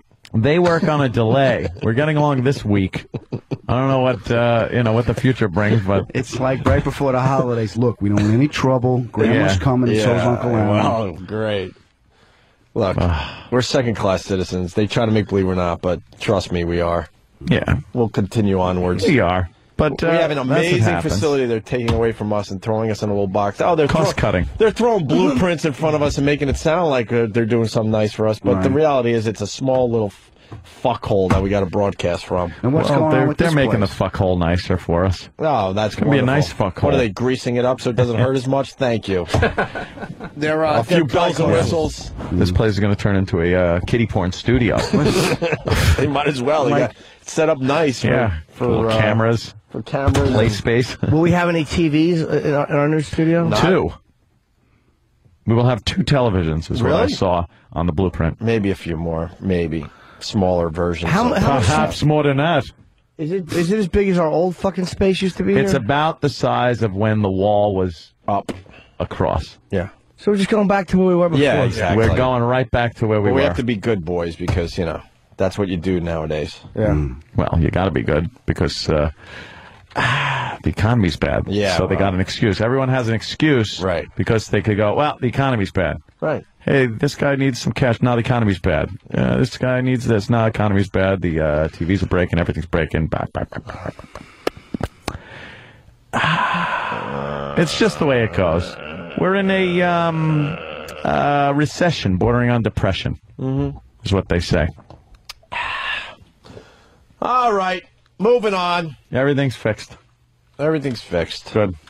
We're in good shape. What the hell? What the? We were then going to do the. Then what happened there? Dr. Doom. Look, buddy. Oh yeah, that guy. John Montone. I'm John Montone, and you're a fuck. And you cut me off, dickweed. His name should be John Monotone. It is odd that his last name kind of sounds like his delivery. Kind of monotone. Hey. Yeah. All right. We're going to take a quick break. What? Well, now that we got the equipment working. What? What happened? Hang on a second. Oh. Before break? Yeah, stall for a few Danny's got something. Stretch. Stretch. Why do we have to stall? All right. I'm good at that. I gotta check the live read schedule. You got to check the live read I'm good at schedule. that. Let's stretch. All right. Something funny. Right? Yeah? Yeah? All right. Yeah. Why don't we start with Jim? Yeah, he's cracking. He got it. He's cracking up. He got it. He got it. Right. Yeah. I love when he points at the monkey on the fucking coat rack. It kind of laughs me around here. But you know what was even better is that in the first episode when they first show you that monkey, he doesn't even say anything. He just points at it. He just points at it and just makes that. Yeah, look, we got a monkey. It's like he just points at it. Watched The Office, the original English Office last night, and I'm sitting there alone, just laughing my ass off, and I had to text Jimmy. I was just like, this is the funniest shit ever put to film. And it made me want to go home and watch it. So I'm wide awake last night at 1:30. I throw on the fucking... No, it was actually earlier than that. It was like 12:30. I throw on the... training episode? The training episode. So fucking good, that one. There's been a rape! There's been a rape. Yeah, you're supposed to be the guy complaining. Go ahead. There's been a rape up there. And the way he delivers that line is perfect. He was frustrated that he couldn't win. Yeah. And the other guy is just going, he goes, I don't care. It's not my shift. I don't care. You know, I'm on break. And then he just interrupts so perfectly. It just goes, I think there's been a rape up there. It just stops the whole thing. Everyone is just floored. Just like, what? And then he goes, well, you know, I rattled you. I should be the one to play the manager. Yeah. And the guy's like, I have a problem with my room. I don't care. What room is it? Room 306. There is no room 306. There's no room 306. See, sometimes they'll be lying. Sometimes the complaints will be false. The complaints, will be false. You see? Yeah? and the other guy's looking at him like, what the fuck am I doing here? Fantastic. Hysterical show. Gervais is a goddamn genius. The funniest guy. It's every single move, every little twitch of his tie, and when he scratches his head, anything he does is perfect. And how they got a collection of people that can look so uncomfortable and make it look so natural. The eyes darting, that whole eye darting movement thing that they do, it's unbelievable. Every move was scripted too. Like they really went very carefully. It looks like it should be a lot of ad lib going on, but no. Finchy is the best. His buddy Finchy idolizes Finchy. Oh, who's not funny? He's an asshole. Finchy's a dude. Finchy stinks, but he just does like they're just fucking grunting, humping motions. And Gervais will just be laughing his ass off at everything Finchy does. Him and Gareth just think Finchy is the bee's knees. Finchy fucking blows. Just the very end of the first British Office episode, you know, when Tim is putting his stapler in the jelly. The jelly. And what I didn't realize until probably second season, I didn't realize there's a little maybe 3-second scene during the credits, which I never noticed before. At the end, yeah. At the end. So I went back to the first episode last night, and I noticed that scene is Gareth walking in, and more of his shit is in the jelly. And he's bringing it into David's office. He doesn't trust jelly. That's the way it moves. Well, why does he do that? Well, I told him once that I don't like jelly. Great. I gotta watch the Christmas episode. I guess it's the last Dude, one. you have to. If you didn't see those, it's 2 episodes, and if you didn't see them, man, you missed. You missed it. I'm definitely. It's more than an hour though. Yeah. Well, yeah. I think the first one's like 40-something minutes, and the next one's like 50-something minutes. So it's a watch. Yeah, that I'm definitely checking out once I get home. Oh, it's 90 minutes. Okay, cool. We got a stupid meeting. What do we got? Stupid meeting today? Blueprint meeting to make. Blueprint meeting. We're really happy about what they're doing for us. You know, those meetings. Oh, wow, thanks. I like the way they drew wow. the people. I want to sit like... Yeah. You know, I was thinking that yesterday, and I wanted to say something, but I couldn't think of anything funny. I know. So I was just like, what, I'm just going to leave it alone. I'll just leave it. But blueprint drawing of people. It's blueprint drawings of people. We just sit, apparently, straight up, spine straight, with your arms straight out on the console. We all look like Christopher Reeve trying to do radio. That's it. This will be a joke for 2 people. You all look like Echochrome people. For the 6 people that know that game. Thank you. By the way, we can take that break now if you want. No. Let's continue. I know Echochrome. No, you don't. I do. No, you don't. No, you don't. He's smiling. He's cracking up. Hey, he gets it. He got it. Like, the bottom line, did you ever watch The British Office? No. It's a fucking work of art. Like, even the moments you don't laugh at, you just acknowledge how great they were. It's like, God, it was such a believable portrayal of just a boob. A complete ass who just wanted to be liked. And he wants to be funny so badly. And he's so not. Like, just not even not funny. So the opposite of funny. And he's a sexual prude. It's a weird little thing. Like, he doesn't like sexual perversion. He's a weird guy when it comes to women. You know, like, he's always trying to make them equal. And he looks at the porn site, he goes, big breasts, reward, something about punishing girls with big breasts. Yeah, they should punish, I think it's Danish girls for having long breasts. And Gareth's like, they should be rewarded, if anything. He's like, well, they shouldn't be rewarded or punished. What a ghoul he goes, they should be equal. Yeah, they should be equal. He's so sincere when he looks at the camera, too. And when they leave that camera on him a little too long, and he's just like, his eyes start darting around, but he's smiling.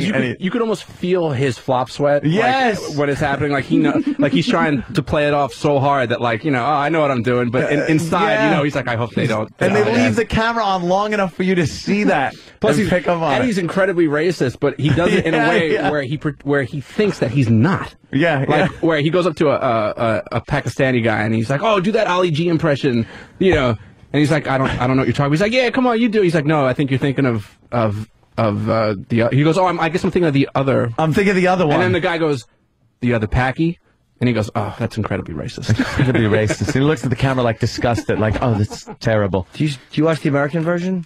I don't see the American version either. The Gervais one I like is Extras. Great show. Extras was all right. That's funny. Yeah, you got to get through a couple of the first episodes, which were a little like. Of Extras? Yeah. I love the first one, though, where the girl's fucking brother's a retard. Yeah, that's funny. That was funny. Yeah, I the first couple were like, uh-oh. And then you get into it, and then the second season a lot better. When David Bowie sings the song to him in the bar. Yeah. Oh, what was the song? God. Fat Man? Sad little fat man. Little fat man.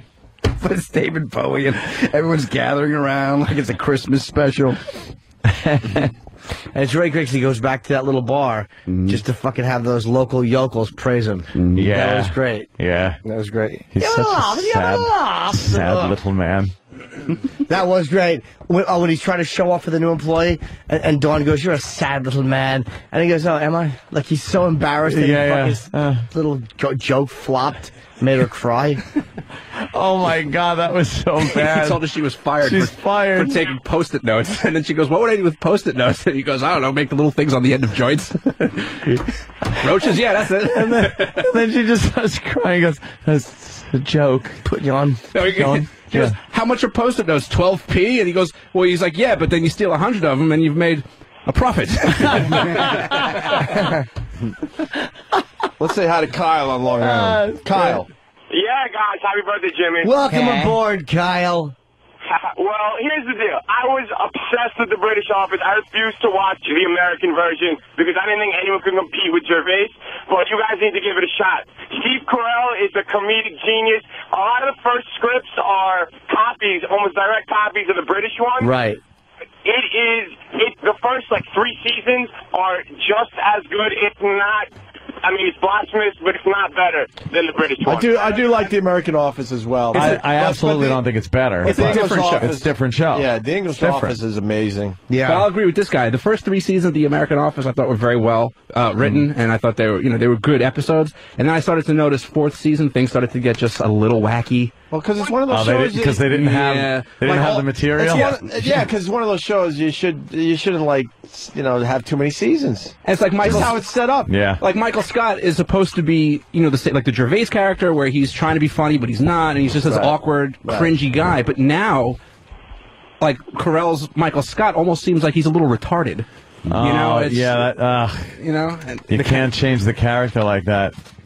I know exactly what you mean. Like, he's still the bumbling fool, but now he's so much so that it's almost a parody of his original character. You know who they did that to in one of the greatest shows ever made, All in the Family? They did it to Edith. Edith, in season 1, if you listen to her, she kind of snaps back at Archie every so often. Her voice was a lot lower. She was still nasal and everything, but her voice was lower. It sounded more natural. And she was just kind of a dopey housewife. And then they decided to make her retarded.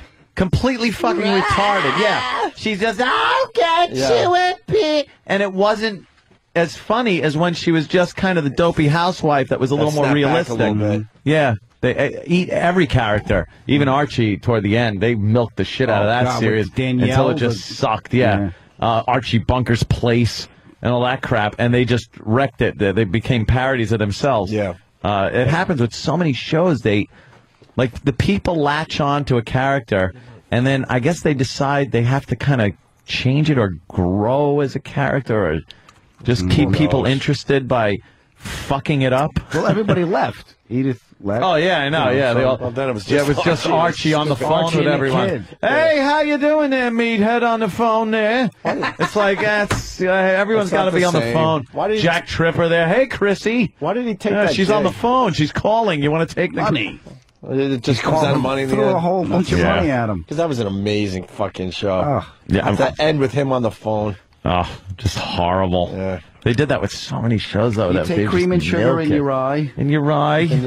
I take cream and sugar in your eye. Perfect. Let's take a quick break. We can continue with this. I know you couldn't help being a spade, but what made you go Jew? Did he say that? Yeah. To Sammy Davis Jr.? Yeah.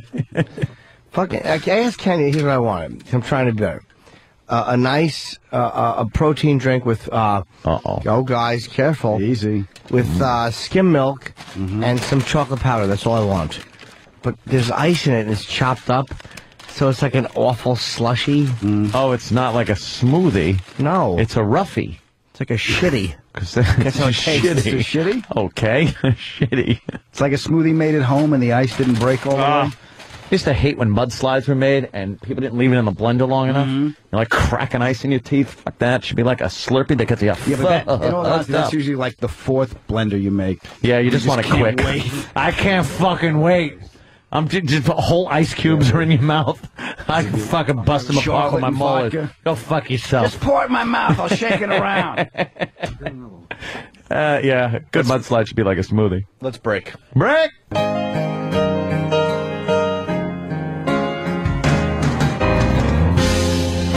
So what becomes of you, my love,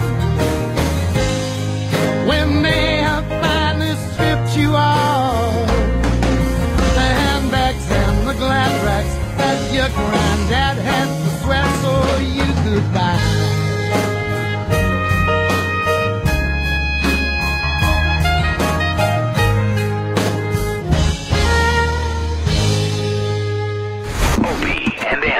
Sirius 197, XM 202, The Virus. Yes. Oh, yes. I love when I pop right in when the mic gets popped down and I'm talking. It goes, ah, yeah. Adam, listen to this one. You're gonna love this one. All right. You're engaged. You're gonna love this one. What is it? Are you unhappily married out there? Mm-hmm. But you can't afford that divorce. Right. The divorce is very expensive. The thought of spending thousands of dollars on legal fees, selling the house, just taking a huge loss. Why do it? Buy a Walzer PPK. No, not that extent. I would love if they came on as a sponsor, but this is different. AshleyMadison.com wants you to know you're not alone. Breaking up, hard to do, as they say, but it's also expensive.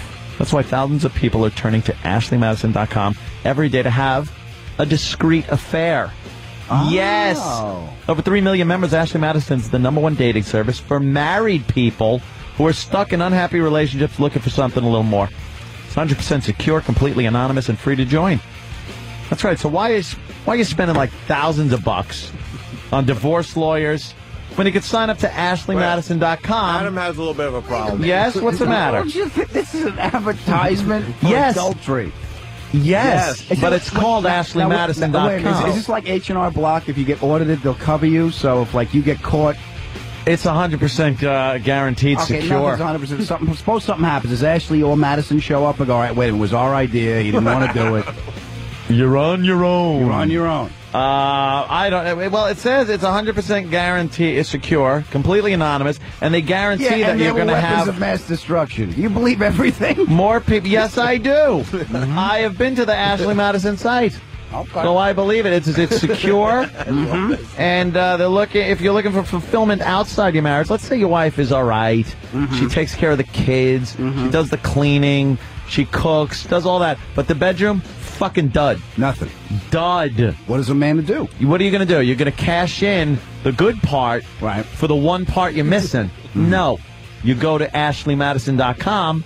Now you're getting some from a chick that is in the same boat. Maybe the husband's a great provider. Right. He's good with the kids. He's this. But, you know, maybe he's a little short in that area. Okay. Maybe he comes too quick. There's plenty of examples of why maybe she doesn't want to have sex with him. You two meet on AshleyMadison.com. Now you're fucking. Okay. You're having a good time with each other. You're out and about. If it works out. And it works out because you're both in the same boat. You don't want, you're not just picking up some whore at a bar. Did he turn you out? This is He turned you out? This is picking up a whore on the internet. No, it's not a whore. It's someone in your situation. I'm not going to be ignored, Dad. It's not your. It's exactly like the situation you would be in. You know, the miserable husband, the miserable wife. Now they get together. That's what I want. I want to go on the internet and find someone else's miserable wife to hang around. No, with. but she's only miserable because here's the rub. She's only miserable. The rub should be in your lap. It should be because she's only miserable because she's in that lousy marriage, a sexless marriage. She might dig the guy the rest of the time. But then now you're giving it to each other. Now you're going home and going, I'm getting my sex. Right. I'm having this discreet affair with AshleyMadison.com, thanks to them. And I get the rent paid, the mortgage paid, the car payment, kids are taken care of. I don't have to worry about divorce lawyers and everything like that. Yet. Not yet. Okay. Why is she or you going to say anything? The credit card bills go AshleyMadison.com. Do you think it's secure and anonymous? Do you think it's going to be dumb enough to say, have a credit card that comes back and says, for screwing other women? No, it's discreet. Ashley, what's it going to say? Crabtree and Evelyn? It's discreet. And 100% secure. 3 million members right there. Okay. #1 dating service for married people. AshleyMadison.com. So morally wrong. It is not morally wrong. You're making moral assumptions based on your own opinions. Yeah. I think this is fantastic. Okay. Thank you, Herb Tarlick. What else are you selling? Did he turn you at him? No. Not at all, huh? Look, using the service. Perhaps, well, you know something? You're talking to a guy that's just been engaged. Of course. Right. You're talking to a newlywed. Of course these guys aren't going to understand. I was in a horrid, loveless marriage. I understand what Ashley Madison's all about. You did what you do. You got divorced. No, what are you gonna... I went to Fisher Price. I know. But go to Ashley Madison. Ashley Madison. What you're listening to is .com. Anthony trying to save a sponsor. Of course. Why do I have to save it? Everyone knows this is fine. You guys are the outcasts, the ones that people are going, guys, shut up. This is great. Of course it's great. It's AshleyMadison.com. They're going to Opie and Adam sound like idiots talking about it. Okay. AshleyMadison.com. Find your lovers here. All right, Adam, I got one for you. What do you got? Finally. Oh, we're in. Flowers. You can relate to flowers, right? Flowers. You had a little problem with the nice flowers, yes. The last advertiser, but how send about to your wife after she sees the Crabtree and Evelyn bill? No. Proflowers.com, my friend. Making it easy to get to your flowers for Valentine's Day. Absolutely. They have a pretty fun script to read here. Should we go with the script? Oh, is it you want to go like script? Characters? Not really, just fun bullet points to hammer the point home. All right. Can you tell it's a snow day? We're really fucking Make it around your around. own. Times are a little tough, but that doesn't mean you can leave your woman high and dry on Valentine's Day. Oh, suggestive. Valentine's Day is, no kidding, that dry thing, right? Yeah, a little low. Valentine's Day is just about 2 short weeks away. Just about 2 short weeks away. Yes. Forgetting won't be pretty. Nope. Order now and be done with it. Visit proflowers.com. Click on the microphone in the upper right-hand corner and type in the password Opie. That's right.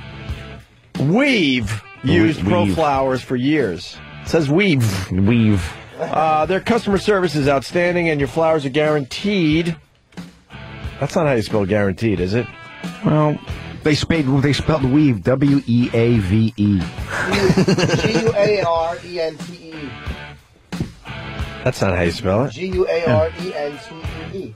I think I've been spelling guaranteed wrong my entire life. What, G-A-R-E-N-T-E? I take pride in my spelling. Wait, how do you spell guaranteed? G-U. Right. A-R. Right. A-N-T-E-E. It is an A-N, right? Why wouldn't it be? Thank you. Okay. They have This is E-N-T-E. Guay-Renti. Yeah. Guay-Renti. All right. Basement for the Padres. Anyway, the flowers stay fresh for at least 7 days with proflowers.com. That's what you need to know. Get 18 red roses, free ruby red. Do you say vase or vase there, Adam? Vase. So you're fancy. Yeah, rich vase. Flower holder. Yeah, we say vase. Pot. Us Long Islanders say vase. Vase? When did you pick up vase? I have no idea. You get it for I had to go with $39.99. $39.99? 18 red roses 18? and a vase. Nice Go to the deal. microphone on proflowers.com, password Opie. This offer is going to expire Friday, so order now. Proflowers.com. What? All guaranteed. Yeah, if you use this service, then maybe you don't need the other service. Could you make your own card up, you think? Probably, Yeah, I'm You sure want you to call say them that up. little something special? Yes, you can. I know this because I've used ProFlowers. You call them up, and or you go online and you type in exactly what you want the little card to say when they open it up. It says, "Aw, How about hey, sweetie." Like And if then you they did spell it something, the same way they spelled the copy? if you did something wrong, you just go, "Sorry, I did that." What was I going to do? She was drunk and passed out. Not stick it in. Have some flowers on. Listen, I had a coupon for Crabtree and Evelyn. Oh, Yeah. Or how about chew on these, you horse? If you want to be funny with your girl. yeah. Maybe she has that type of sense of humor, is what you're saying. You were fun Yeah. for a fat chick. See, send her flowers. She'd love you Yes. for it. I wish I was throwing these on your chest while your hands were crossed. I'm actually going to get some for my girl. I'm a terrible boyfriend. Proflowers.com. I'm awful. Is it a girl or a girlfriend? Well, it's hard to say. I mean, what do we know? We're not really banging other people. She's not banging other people. That's kind of a girlfriend, my friend. Well, How long has it been? About 4 days. No, I don't know. A little, not long, actually. Very recent. Very recent. Yeah, so get her flowers. Yeah. Yeah, what else am I going to get her? I'm not going to get her anything else. Here, here's a Mets hat. Good banging. Gonna do that? Dude, my legs are sore and I gotta work out. Banging her. So Yeah. All I can do is give her flowers. Sorry. All that effort and you didn't get to go over the edge. Could Pro Flowers put that on the card? Sorry you didn't make cumsies with me frowning. Sorry for my inept performance. I did the best I could. Brought you as close as I could. Yes. Sorry it was bent like a shrimp tail. Sorry it wasn't as turgid as I had promised. Turgid. Yes. Sorry. My hog would have looked great if it was being filmed in a hurricane. It looked like a reporter in a really bad hurricane. He was just kind of bent over and silly. I was so It's like sad. Pacino passed out on his lips. I wish there was a wig on here instead of a little teeny helmet. Pro Flowers. Proflowers.com. Yes. We're in the middle of spots, so we should probably let them continue, and then we'll be back. The 6-hour read. No kidding. We've been doing reads for the last 10 minutes. What's wrong with us? Why not? Why not, indeed. Proflowers.com.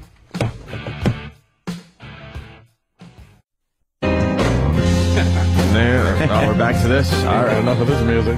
Well, we do have the rape scene for everybody. That was referenced a few minutes ago, maybe an hour ago at this point. The English Office with Ricky Gervais, who's a fan of the radio show. Yeah? Yeah. He blogs about us every once in a while. Or maybe he blogged about us once and we make believe it was more than what it was. I know. Hey, walk's as good as a hit. You're on base. All right. Fantastic. This is, we have to explain what this is. It's training day at the office. There's a guy in, and he's training all these people, like little just office bullshit, teamwork, and they're all in this conference room.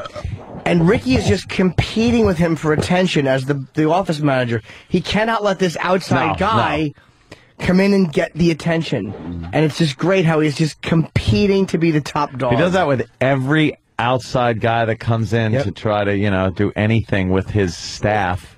And steal his thunder. Yeah, And it's a little more than just training. It's training for customer care. Yes. So that's like the main idea here is that how to deal with with right, about potentially care for customers. Yeah. So exactly like that kind of. Like Danny would explain it, and then I would jump in like it was my explanation. Is that what you said? Maybe I spaced out. No, you said it. I just kind of jumped in on top of you and just stole he's what you doing were saying. exactly what he I'm does. I'm doing exactly what I just did dance. See how it goes totally got me exactly like that?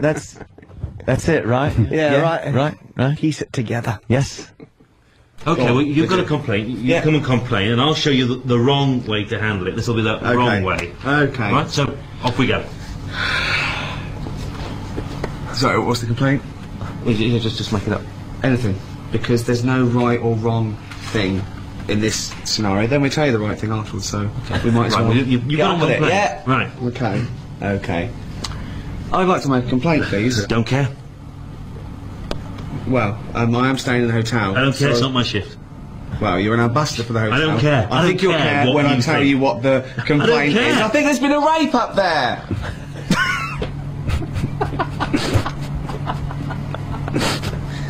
I got his attention. Get their attention. Okay? Right. So, well, some interesting points. Very interesting points. Flagged up there. It's not not quite the point I was trying to make. Different David. points to be made. So am I.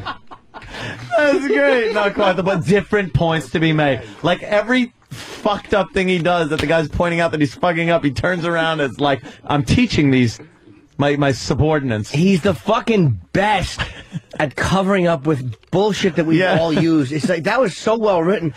Oh, like fantastic. Get their attention. Like that was the lesson. It was so great. And meanwhile, everyone's looking like, oh my God, what the fuck did you just say? That is not in the realm of what should be said during this training. But he turns it around. Get their attention. I think there's been a rape up there. You're right. That is perfectly delivered. And he points up to the way he pointed. Like, yeah, it's upstairs. You know, there's the rape. His delivery is so good in that line that I've driven like places just repeating that over and over again, like just trying to get it just how he does it. It is really perfect the way he says it. Just stops right up there. I wish we had the rebuttal when Ricky takes over and becomes the fucking in the role play becomes the hotel manager. Oh yeah, and then the guy tries to phase him. We can get that, sure. Yeah, it's we just get it for you. Fucking hysterical. And we obviously had Ricky Gervais on the show and discussed this, but for some reason we've all decided to watch the show again. Like we've all out of nowhere just decided to pop it in and watch the show again. So we're all kind of on the same page. You got to get a copy, Adam. Yeah, you got to check cool. it out. Was Ricky cool? You got the. Ricky's he is great. Yeah, too fucking cool for how cool. goddamn funny he is. You know. Yeah, absolutely. Right. Yeah. The you got the Netflix through your fucking Xbox or anything like that? No. Dude, it's the shit. Netflix. You play video games? Got the Xbox? No, I got the PlayStation 3. Is the shit. What's the last video game you played? Language. Last video game I played was probably Breakout on Atari. Oh my God! Yar's Revenge. Wow. Yeah. Oof. Danny turned me on to that fucking crack where it's like when he said, he goes, yeah, dude, you get Netflix over your fucking Xbox. I'm like, what? I was reading about it for months. I'm like, that sounds really cool. And I like as it was like coming to the release date, I was more and more excited. And like I was really, I thought for a moment I had gotten my hopes up. But then I downloaded it, and I've been using it every day since. Yeah, it rules. Every fucking day you use it for TV shows, everything. You missed a show, you missed a season, you did. Boom, it's right there. It's what, a monthly fee? Yeah, it's so it's not like you're. What about PS3? Can you do it on there? No, and they have no plans. Why? Because Sony really just dropped the ball with the PS3. Wow. Okay, so if I'm going to get a video system, Xbox is the one to get. Do that. I got to switch out my PlayStation 3. I just found out. Yeah, right. I would have to say Xbox. I'm an Xbox guy myself. Xbox guy. Yeah. The control looks weird when you're used to it. Does it? PlayStation. Yeah. You get used to it really quickly, actually. and now the PlayStation one so feels like. I don't even know really? which way is up when I hold those things. No, the last video game I played was at the apartment. That sub game you had. Holy shit! What's wrong with you, Adam? Wow, that is going back. Wait, the sub game where you'd strap on a dildo and fuck Ant's bottom? In the sub game where you'd come on the floor and make him clean up the mess? In the tub. Torpedo away. That's it. You know what's... I'm going to send one across your bow, Ooh. Clean it up, cuck boy. You know it's okay to play video games as an adult, right? Yeah, I just haven't It's the new thing, man. You're allowed to do it. Man. You're not nerdy. And you don't like the Wii? I like the Wii. You like the Wii? Yeah. The Wii's fun. I know. And? It's. I am not a Wii guy. No, I see it as an infantile, childish kind of a game. Bling ding, bling ding. I want to aim for the cube. I want to break Eroc's knuckles. I need a little more Mario tradition Kart's in my alright. games. I need the blood, guts, and Well, they're going shit that like way that. with the Wii Fit. Oh, I mean, not the sure, Wii Fit, but the What Wii. fuck, you coughing up Right. blood, get off the treadmill. They'll go that direction with the Wii. Right now, it's all nice and happy and family oriented. Yeah. But they'll get into some shit with the Wii. I'm thinking. I'm just so scared shitless now of the red ring of death. Like I and I'm knocking wood. What's the and I'm red not ring even of going to say death? Xbox has something called the red ring of death. There's a green ring when you start your console up. Oh no. And then you're hunky dory, as they say. You're playing games. You're watching fucking movies. You're enjoying your Xbox. Then there's something when you turn it on, a red ring of death, and it just means pretty much you now have a doorstop, and you need to get a new Xbox. Well, not necessarily. That's easy. You could send it. You could send it Oh, back to you Microsoft. can send it back and which- get a refurbished, not even red ring of death fucking But thing. who cares? You're not losing anything. You just got to get a new freaking Xbox. But it's inconvenient. But you know what, Ant? You probably won't run into that problem because you got yours a little later in the game. I did, So you got yes. like the updated boards with the newer chipsets and everything. I can totally expect a red ring of death when I get home then, because Dude, I am now jinxed. I'm on my third one. Like I bought my first one, it died. I sent it back to get me a new one. That one died, sent that one back, and now I'm on my third one. If this one goes, I'm just buying a new one. Like I just don't give a fuck. How much are you playing? You That's the playing thing. that Not much, even. you No, think? that's the thing. Not even. I mean, I know people Obviously that play. not Guitar Hero. Sorry, Dan. Oh, Dan. Sorry. Actually, if Derek is here, If you had a square asshole, you'd shit bricks. Remember Q&A? if. I don't want to hear that shit. I think he's currently dealing with his red ring of death. Oh, And, he is. Yeah, I think everybody on staff has had Here's it except Derek. for Travis. Where does it show up? Right on the front. Right like, on the right front. on the front It's panel. that green ring that shows that you have the power on and stuff. Here's Derek Hey, dealing with the red Jesus. ring of death. Yeah, I actually burnt mine out, I think, 2 weeks ago. Oh, that's it. Yeah, Holy that's shit. that's it. Hey, Tim, when did you fucking, when did you get your red ring? Are you going to ask out Dawn or are you going to fix your Xbox? Holy shit, it's Tim. It's fucking... Stop putting Gareth's stapler in the jelly. Sorry. Okay. So what happened? No, I think I burnt it out playing Fallout 3. I was playing it for like 8 Fallout hours 3. one day. You can't burn it out by playing too much or anything. I think you can. Well, I really so. one of the theories behind why they fail so often, because like the first wave of Xboxes, there's something like an 80% failure. Oh, fuck. Rate. It's disgusting. But what they say is there's weak solder points. So the more you play, the inside heats up a little bit heats up because and melts the there's not a solder. proper heat sink. So then the solder melts, and now there's broken connections in there. Happened to my rear window defroster in my fucking Escalade. That's why there's There's a a plug soldered. if you Google, there's something called the Xbox 360 towel trick. And what this is you wrap your broken Xbox in a towel and something turn it Jimmy on, does. leave it running so that the heat cannot escape, and the heat builds up inside the console, melts the solder, and reconnects it. And starts a fire. Yeah. And then your fucking couch is burning. The red house of death. Exactly. Red ring of death. You have it on your ass. It works. Danny is being backed up with Matt here. Matt, what's up? Hey, boys. Happy birthday, James. Thank you, Matty. Welcome aboard. That towel thing works?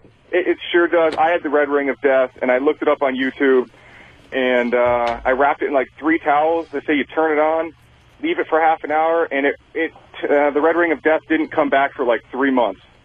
Oh. Wow. Yeah, it's not exactly a permanent solution, but The red ring of death. Why do they call that? Such a harsh name.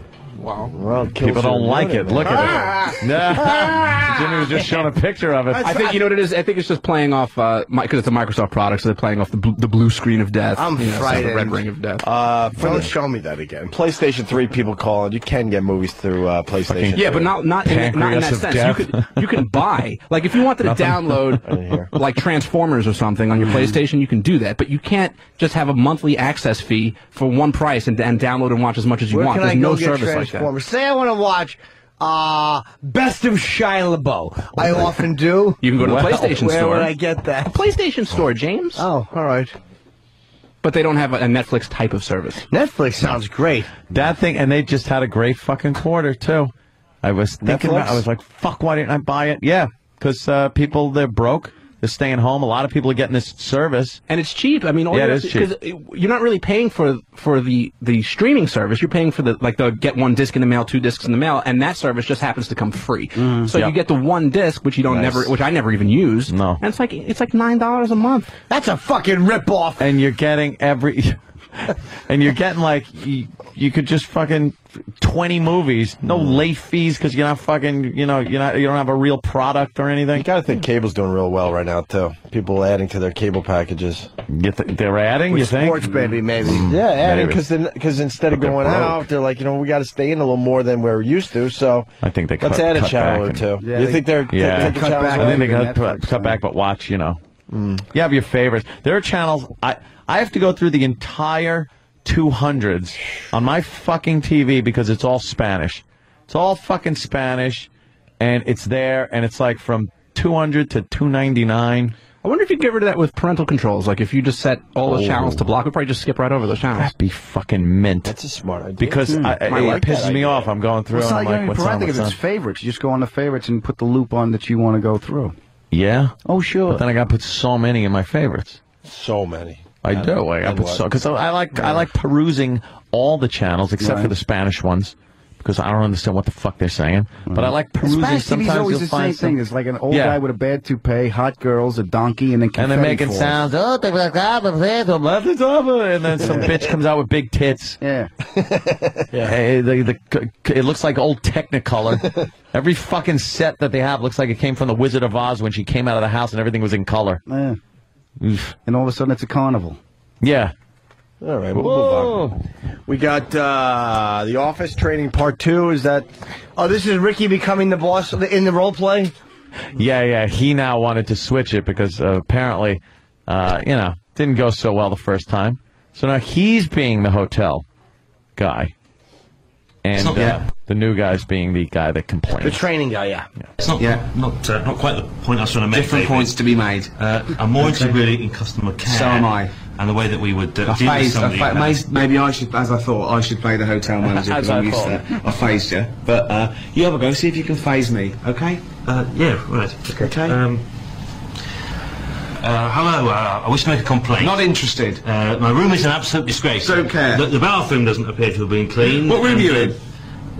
362. There is no 362 in this hotel. Sometimes the complaints will be false. Okay? Good. Okay. Good. Just derails everything. Yeah. That's like what Louis was talking about yesterday. In improv, when somebody just says something and it stops it dead. Right. It's exactly what he just did. There is no room. So now what? It's like it just ruins what the guy's doing. Yeah, what he's trying to do. And the facial, like it's such a visual show. The facial expressions on everybody, you just constantly looking at him like, what the fuck is this asshole doing? When were you most embarrassed for him?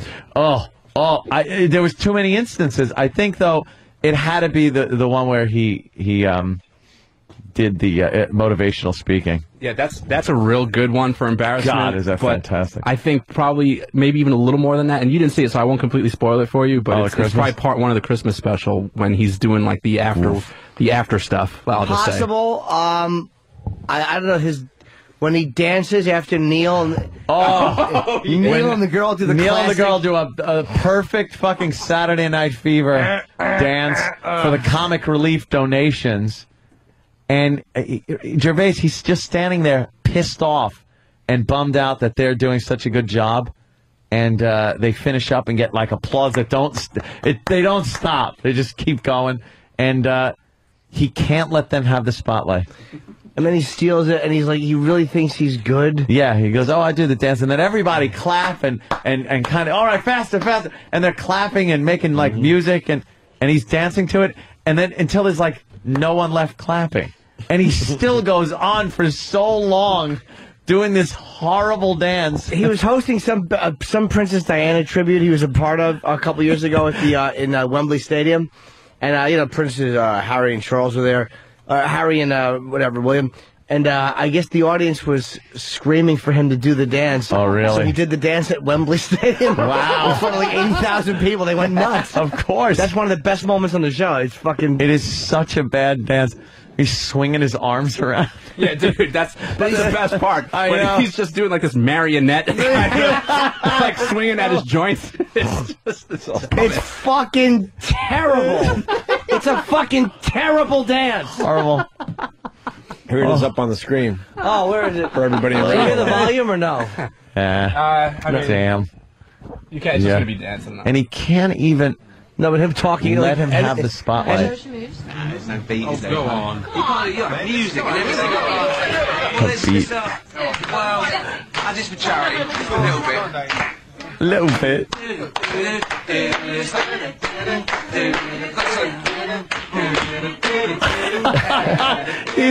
He's such an asshole. And they're all getting uncomfortable. Yeah. And this is like after like a professional dance routine just went down. Yeah.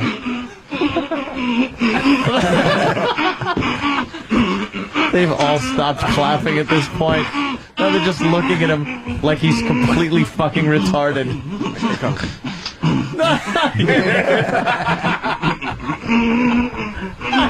How do you get a group of people to look that uncomfortable? So, nuts. Right, Dave. Yeah. Well. Yeah. Bravo.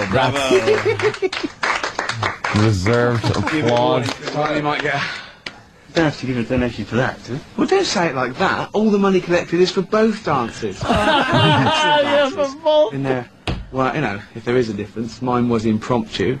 So, but I don't think you should get extra points for that, necessarily. Make your own minds up. Leave me out of it. I'll collect it for charity, right? Charity. Make your own Play for mind. charity. And then he picks up the bucket full of the charity money that the other guy got for doing the good dancing and walks away with it. Yeah, for both dances. For both dances. Let's say hi to You're Mike. just a delusional asshole. Greatest. Hoboken. Mikey. Yeah, there's actually a line where he, right before the dance, where he goes, if you want me dancing, you should have come to me. He's like, I sort of fused flash dance with MC Hammer shit. Yeah. MC Hammer shit. Mike. When he tries to speak in any type of a fucking relaxed, cool lingo, with MC Hammer shit. Fucking Mike doing the good Ricky Gervais impression. Yeah, that was a pretty good accent. That was I want to pretty give him good. credit, but he hung up. Tim in Boston, how are you? Hey guys, how you doing? Good. I just like the shit-eating grin on David Brent's face after everything he does. Like he reinvented the wheel. After that dance, he looks like they expect him to hand him an award or something. Like best dance ever. Everything he does, to him is the best thing ever.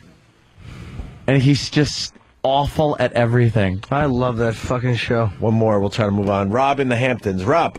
Hey guys, what about the scene where they're doing the evacuation drill? And you can't take a paralyzed person in a wheelchair down an elevator. Oh yeah. They leave the guy there, and Ricky explains it's just a fire drill. We'll be back for you. It's a woman. They carry her down the steps, but it's too many steps.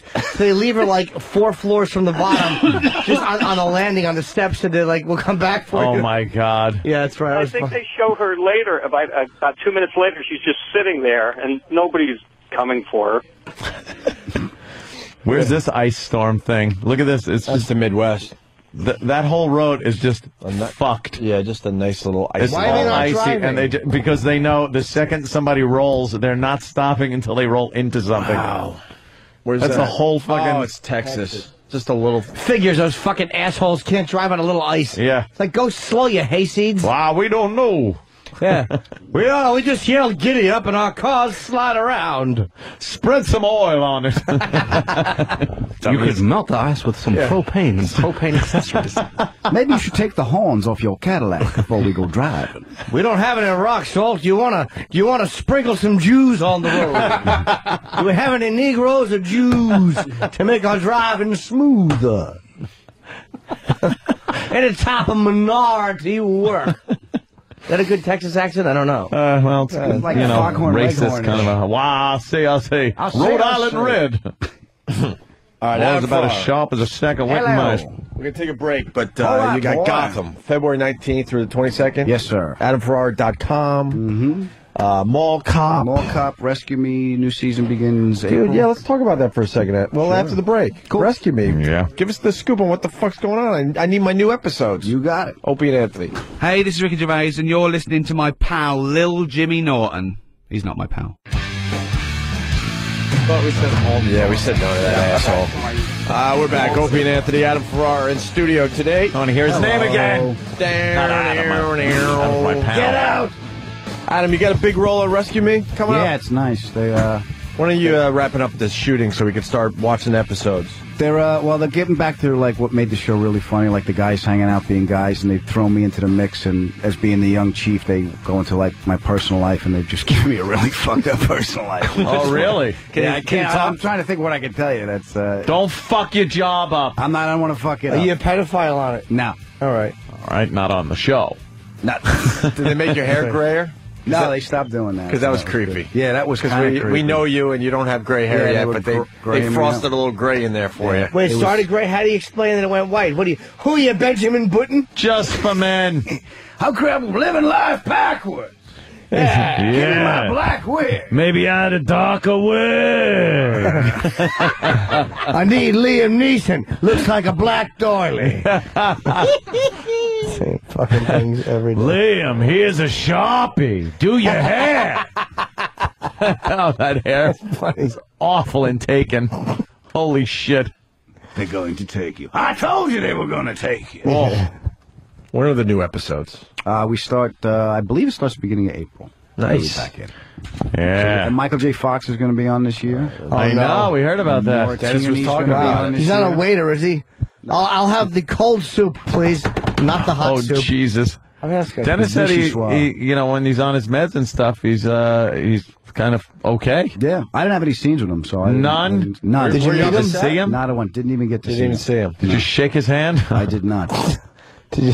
Maura Tierney's on as well. She's going to be doing a couple episodes. So that'll be fun too. Yeah. Look at you. It's fun. Fucking guy. And when are you in Mall Cop? Because I don't know if I'm going to see the movie. Okay, basically, I want did to you screen see Die Hard? Right? Did you see Die Hard? Yeah. Okay, Yes. so Kevin is Bruce Willis. I'm the Twinkie cop. Oh, okay. You're the Twinkie I'm cop. the Twinkie cop. Remember Reginald Van? What's his name? Of course. Yeah. How could you forget? So that would be my part. Okay, partner, you hang in there. Yeah. So you got any little ones on your ranch? A lot of the guys love you. What you doing down here? You got a nice part there. Yeah, it was nice. Are you getting recognized out there? Yeah, a couple times. It was nice. That's got to be cool. Yeah, it was I know you get recognized in general, but... Yeah, but this was like, oh. But it must have went up, because this movie's like number one in America 2 weeks in a row. It'll go away in a couple days. You think? Yeah. You know how it is. Like right now, usually a guy like me, like once in a while, if they recognize you in the city, maybe you can get a table a little quicker. But it's 50-50 at best. Yeah. Like Long Island, if we go to a bowling alley, you guys ain't waiting for I shooting. love the jaded Adam because years ago you had a sparkle in your eye and like something like this would have been like this big thing for you. You've just been beaten down by the business. And believe me, I understand completely. I'm in the same fucking boat. Yeah. The business just fucking takes a fist and gives you that Caligula fucking boom right up the ass and beats you down to where the sparkle goes away. It's like when the Terminator's head gets crushed and that red light goes out. That's exactly what happens. I'm proud of my pal. I love the fact that he's in a movie and he's in this goddamn Rescue Me and everything. But years ago, you'd have been doing that bow-legged skip that you fucking did every time you were happy, and I love seeing this crushed, beaten, shit on Adam. We don't see that anymore. The little skip. We know, because I'm there. Yeah. But he doesn't have I'm there. He doesn't have the red circle of death yet, though. No, I understand. No red circle of death. We just realize it is what it is. Look at me. I should be goose-stepping in Red Square next to a missile. Yeah. That's how crazy I've gotten. This business has killed me. He has the sparkle in his eye, though. No. He hasn't lost it totally. He's ready to cry. He's got That's what the sparkle is. It's still fun. Tears. It's still fun. We still do it. Jimmy, you still go on the road and do it. It's fun. I do, but I don't have a part in a TV show or the biggest movie in America. No, Mr. New York Times best-selling author. Exactly. That and 50 cents will get you a really good blowjob in Singapore. I meant to say cup of coffee. That slipped out. That and 50 cents will get you an Indian hiney to fucking a dump. Slumdog shit fucker. Don't That's say me. slumdog. Yes. Don't say slumdog. Shit fucker's fine. Yes. They had the protests on TV, and the kids are holding them signs with. It looks like they were written for them. Exactly. That's what I'm getting at, I guess. We could take the signs, nail them together, and make a house. They did that. Right. Live in the fucking dump, protesting. If you got the energy to get together to protest something, you could get together and build something. Yeah. No, I'm tired of poverty. Do you know how many roaches must be in that fucking place? What? Wow. What's wrong? You can't just say I'm tired. You're not. I am. You're not skipping either. Not me? My skipping ended years ago. Years ago. I'm a miserable fuck. Just miserable. I remember at the party. Beaten down by everything. Job, divorce, everything. Just fucking took any bit of my soul that enjoyed anything and tore it out. Tore it out. I remember we're at the party. You ever see the Predator tear the spine out of his fucking victims? That was happiness and me. Oh, is that funny? Yeah. We were at the I used party, to went to laugh. his house, right? And I haven't been there a while. I said, man, the place looks great. I'm so proud of you. His family's there. Everyone's there. Yeah. He's like, yeah, thanks. You drinking? No. I'm drinking enough for the both of us. Want to see my guns? Yeah, I got guns. The guns Yeah, roll, that's though. it. Like his guns. Oh, my guns. But you got the one that scares is the one by the bed. Oh, yeah, the laser?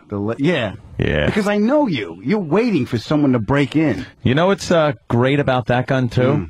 When I go downstairs, it's got a light, flashlight, and a laser on it. It's very compact, and it's on my night table.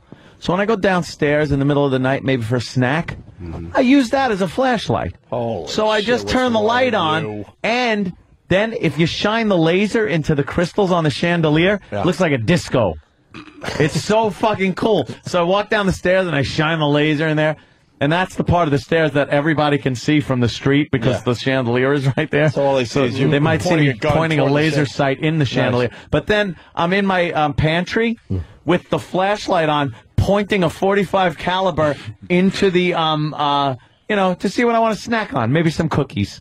Adam, it's a great And then flashlight. he decides to shoot a squirrel and eat that. It's right there, so I might as well use it as a flashlight, right? You should know, Adam, that your pal partakes in the pot now, too. No, A little pot. this is rumor. This is nothing but rumor and hyperbole. Well, there was a hyperbole phase, I remember. It was rumor and hyperbole. It's tough to get good hyperbole. I didn't say you're like, it's a regular thing, but... No, it was, I may have been in a room one day. There was a lot of smoke. I was breathing because you got to live. Sure. And I felt a little bit of a buzz come on, and it had been years. Right. But no, I would never right, use stay any on the type pot of then. narcotic Okay. like that. In any illegal action like that would not happen. Right. Okay. Never. All right. No, why would they? Absolutely. Good. Piss test me right now. All right. Who wants to drink it, Jimmy? Oh, I don't drink girls' piss. I don't drink boys' piss. No. I only drink the piss of a girl. Ah, It's you just relish a rumor in it. there, Adam. It's a rumor? Yeah. Sure. Okay, well, I'm not buying it. It's a rumor. Yeah, I know. When was the last time you thought, please?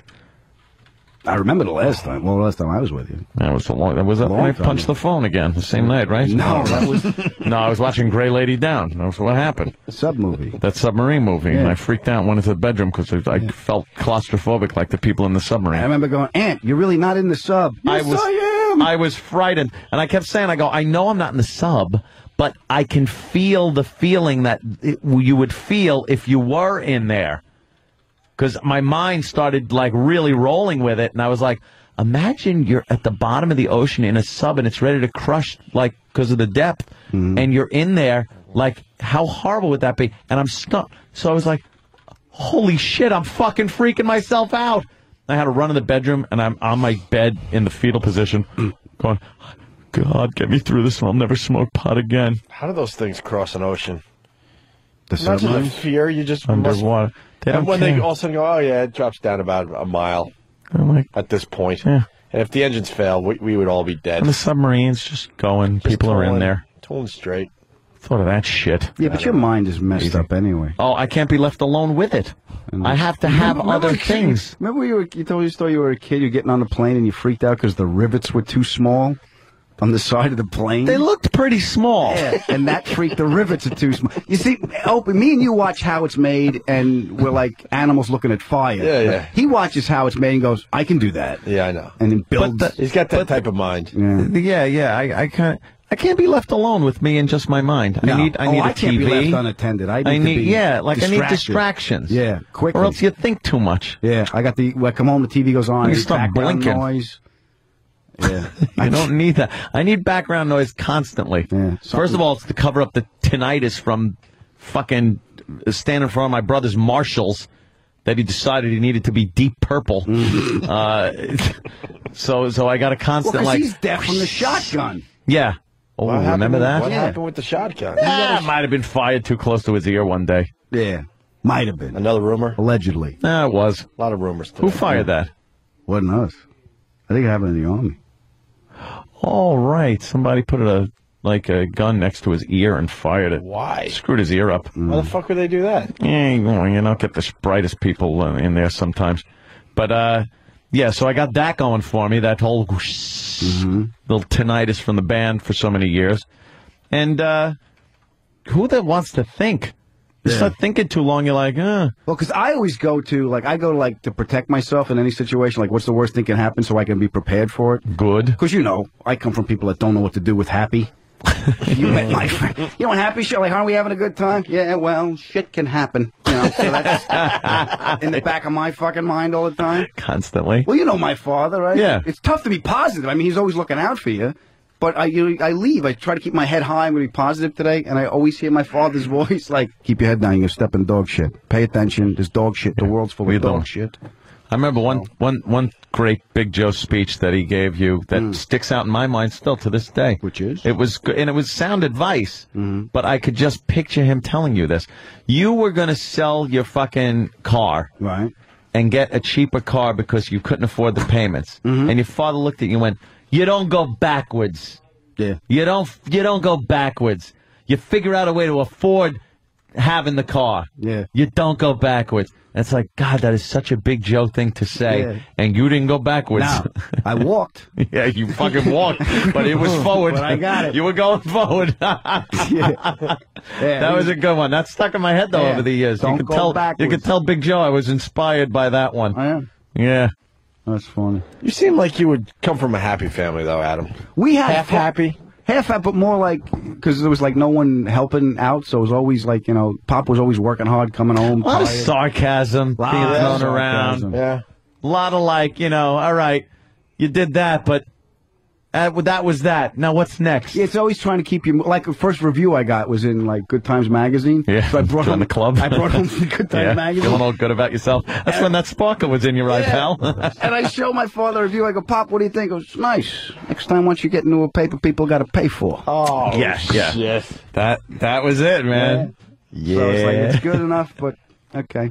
It's good enough but for a second. For a second. First time I did Letterman, they come in, right, and I bring them into the city. My father drove the truck in, and we do Letterman, and I walk out afterwards. You come around the outside, and he goes, you were good. Help me carry this bookcase into the truck. He brought a bookcase. Get out of here. Yeah. The second he's done with the first Letterman appearance, he's loading bookcases into a truck. And I'm putting it into the truck.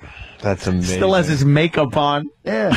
Yeah, you would think things would be slightly different if you're doing Letterman, right? No. But it's the same stuff. All the same stuff. Same relationship, whatever. Yeah. But it's nice that he's still around and he's doing all right. He's What does he think about you and Mall Cop? It goes. It's nice. We'll go. He went to see Definitely Maybe. He hasn't seen. No, he hasn't seen it yet. I'm going to take him to see it with my mother because he goes, you got to come with us because last time Definitely Maybe, the movie I was in, they went to see it. And he goes, we're not going again because your mother keeps elbowing and punching me. Joe, there's his name. I know it's his name. Joe, that's him. Joe, he's talking. So are you. Yeah. Is it a good movie? Definitely, maybe. Yeah, it's all right. Well, that's a definite maybe. It's a definitely maybe movie. Yeah, no, it's good. It's it's Ryan Reynolds and with the girls. Yeah, with the girls. With the girls. Isla Fisher, but it's good. Adam Brooks, who directed, did a really good job. I had fun doing it too. So cool. Look at you. It was nice to see. What? Hey, pal. Yeah. Ooh. Yeah. I'll tell you what my father did say is when you guys got in trouble. Oh, yeah. But every time, because he's always asked about Anthony and Joe and Foot and all those guys. So you guys got in trouble the first time, right? And, yeah. And he goes like this. He goes, the church, that ain't good. Yeah, Big Joe's got a way of saying things that just like, oh, shit. He goes, yeah, church, that ain't good. And then the next time where when he saw it on TV, Washington, he goes, the president. Huh, at least he's on an earthly plane. Last time they pissed off God. That was the Boyer bus, yeah. Yeah. That was a biggie. Damn, man. Yeah. Had a few biggies. Yeah. I think we're due for another biggie. No, Yes, we're are. not. No. We're We're so not. ready for another one. No, Pay your bills. Get a little money in the bank so we can do this. So we can do this thing. I pay my bills. I'm just, I'm in a building phase right now. Get some of that FU money, because I think we're ready. I think we're ready for our next big one. I'm actually, I'm actually living my life with my money. See, That's I live my life. Come on. Yeah? Yeah. So, let me see. Right I there. thought I saw Lindsay. Does she have a blanket for any car rides that you're going to... How about you get a new fucking vehicle for your wife? What happened? She's got to put a blanket on her lap in this Jeep that Opie has because there's no heat on the passenger side. They have no brakes. She has to stop the car like Fred Flintstone. Yes. You know how many shoes she's been through? Come on. I live in this city. I drive my car once every 2 weeks. That's right, but it's not Honolulu. It's fucking cold. Yeah. What are you doing? Look out the window. I ask if she wants to drive so she can stay warm. She don't want to drive. She wants to sit in the passenger seat and not with a blanket on her. You want to go for a ride? Yeah, let me get my Snuggie. What are you doing? That's the Snuggie. Those things are awful. Front page. What's worse, a Snuggie or a fucking USA Today, freezing though. car? Yeah, I know. She's the only person to ever get frostbite in the passenger seat. Yeah. It's safe to say that we probably should live between how you live and how I live. Well, I will admit that. I'm not crazy irresponsible like that. I'm just putting a lot of equity in my house right now. See, I've done a lot of stuff to my house, which, is very expensive. Right. That kind of stuff. You're also I'm not putting equity into pissing casinos. away. Yeah. No, I'm not pissing away as much money as people think I am at casinos. Another Really, rumor? Mr. How often do I go? How many How rumors often do I go? How many rumors are we up to? Because I'm That's confused rumor and now. hyperbole. Another rumor and hyperbole? Speculation. All right. And pure bollocks. I'm not putting him. It's like that scene in Lethal Weapon 2 where they have the crate going to Africa with all the cash in it. Yeah, well. All right, I got to get a new car. It's Absolutely. You do. and maybe new shoes because I got. What do you got? Oh, what do you got? Duct tape holding the flapping sole? is that? You have a hole in your fucking shoe. on, it's You're a snowing hobo. You're a fucking It's hobo. snowing out. You have a hole in your shoe. Look, you would have never known unless I held up the shoe. No, but your feet probably get wet, get squishy. Oh my God, you are presidential wealthy. Yeah. Very good. We can play your Barack song. What? We didn't play it on with all the fucks and the shits in it. Really? We're gonna play this again. I'm tired. They made a song for Anthony. Yeah. A rap dude, which I'm very surprised at because it doesn't really like those people. No, it has nothing to I do didn't say with that. people. Jimmy I'm a said very people. good friend with many African American people. That Name three. Patrice O'Neill. Right. That's two. That's two. Two to go. Okay, I also am. Because someone called me out on this recently too, and I Did went, they? "Oh fuck, I got two." I always say go for three. Yeah. Keith. And one of them was Earl. Keith who? Keith who? Keith Robinson. You know You're you haven't not talked to him in friends. 3 years. You're not friends with him. When we talk, we It's deep. have a good conversation. Jesus Christ. You can't count Keith. Number I'm sorry. 3. You got Patrice O'Neill so far. Jesus. I got Patrice. I'll even give you Black Earl, who you just see in passing. You see him in Black passing. Earl. You've never gone out to dinner with him. Boy, No, I that's have, because I've been stiffed on the chick, too. Oh, okay. Believe me. All right, Black Earl. Fucking We'll give you Earl. Skinflint. Which, by the way, is my second. All right. Who do you have? Those Patrice two. and Earl? All right, let me think. She's the worst. Well, I don't have any. I realized I didn't have black friends when I looked around the room at my wedding. Right. Because I've said for years, shut up, I got a lot of black friends. Patrice O'Neill was the only black person at my wedding. Okay, look. And some other lady and her really hot black daughter. I didn't know them. I might be a little lax on the quantity of friends, but the quality of my friendship with Patrice O'Neill, I think, is very good. We have very honest. You don't know a third black relationship. guy? Come on. I don't even know Earl really. Yeah, I don't hang out with Earl. I wouldn't invite him to a party. I don't know him well enough. I hang out with white people. Okay, apparently I really hang out with white. It doesn't necessarily make me racist. It just makes it that I don't have a lot of common ground. Is that another rumor in hyperbole? That's speculation and yeah. Wait, what categories do I Innuendo. have to put that one in? Speculation. Speculation and innuendo. And that's it? Yeah. Rumor? Rumor. Bollocks? Bollocks. Okay. I have, I don't have a lot of common ground with black people as far as even a pleasure goes, like hanging out and doing things. Right. Like there are black people like hanging out with black people. If you watch like a lot of rap artists that are hanging out with their posse and they go out to clubs, there's not a lot of white people there hanging out with them. Well, there's always the one white guy that's acting black. Maybe. They always have that guy. But it's like when I watch have nothing in videos common on with- YouTube, I Yeah, watch go ahead. YouTube videos of black people hanging out. I couldn't do that. I couldn't fit in like that. I'd be like Jimmy when he was growing up trying to fit in with his Kango But I'm hat. very comfortable now. I'm just me. I'm the fucking whitest guy. I hang out with a whole bunch of you-know-whats. I'm fucking completely... I'll be with Patrice or Keith, a fucking Artie I can be with Fuqua, I can fucking Godfrey, any of the bring comedians. me a black person. I can sit and have a great chat. There's no awkwardness or anything, but I've never had a close friendship with black people because I don't think I have a lot of common ground there. And I don't think that's a bad thing or a good thing or whatever. It's just the way it is. I don't do a lot of things that I think would interest the majority of black people, where I would then have a lot of black Yeah, because friends. they hate guns. No, I have legal guns. That's the See, I have registered guns. Look, I'm just saying that if there's a party over my house, let's say, it's not conducive to black people coming over and enjoying that party. Like, I don't have stuff going on that I see black people enjoying at a party. I just found my third black friend. Oh. Lady Trucker, thank you. Dr. Ian Smith. When was the last time you saw him? He ran out of here last time, all pissed at you. Why was he pissed at me? Because you called him the N-word. You made him wait. Oh, Really? sorry. I thought I heard You that. guys have... I have more black friends than both of you guys put together. That's You don't terrible. have black friends. You have fellow colleagues in comedy. Yeah, but they're people I know well for years. They're our friends. How many black people, besides maybe even Patrice or a prostitute, have been in your apartment? That's not a fair question. Yes, yes, it is. I'll tell you why. Because how many white people have been in my apartment? I don't have people over unless it's the chick that I'm going to bang.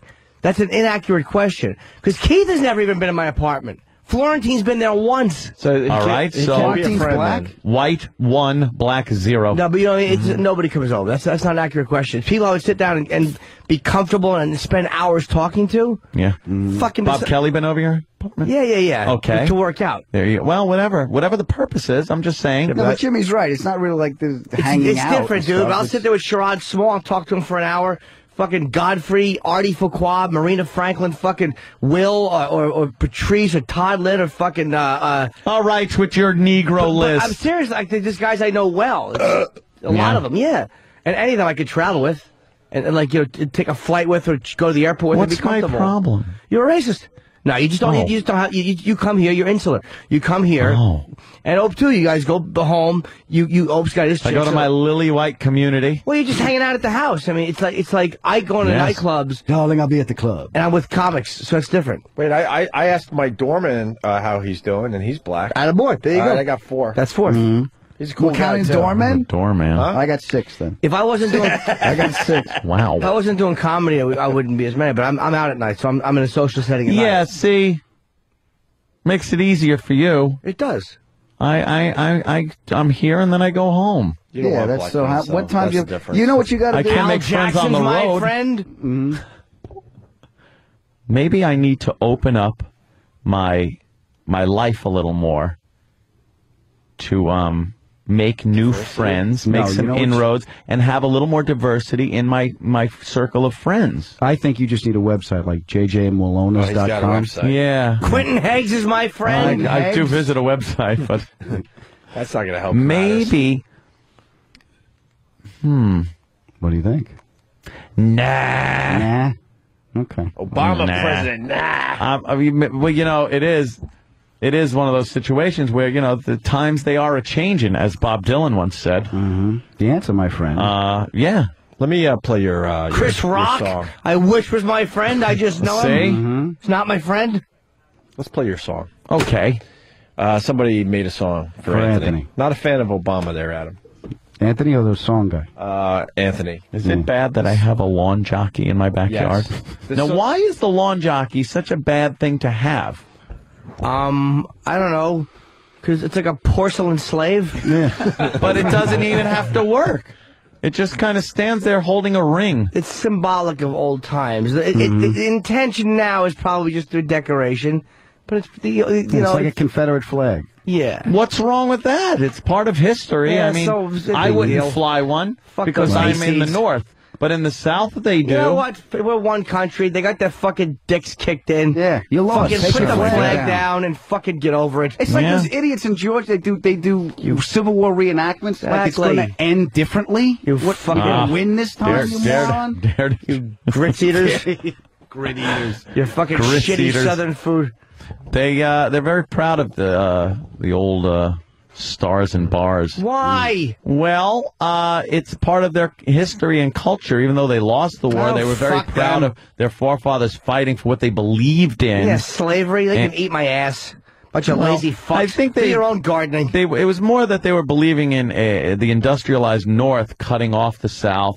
Than really slavery. I don't think slavery was the number one issue of the Civil War. It was really an industrialized North kind of cutting off the South. Don't hit me with fucking facts. Yeah.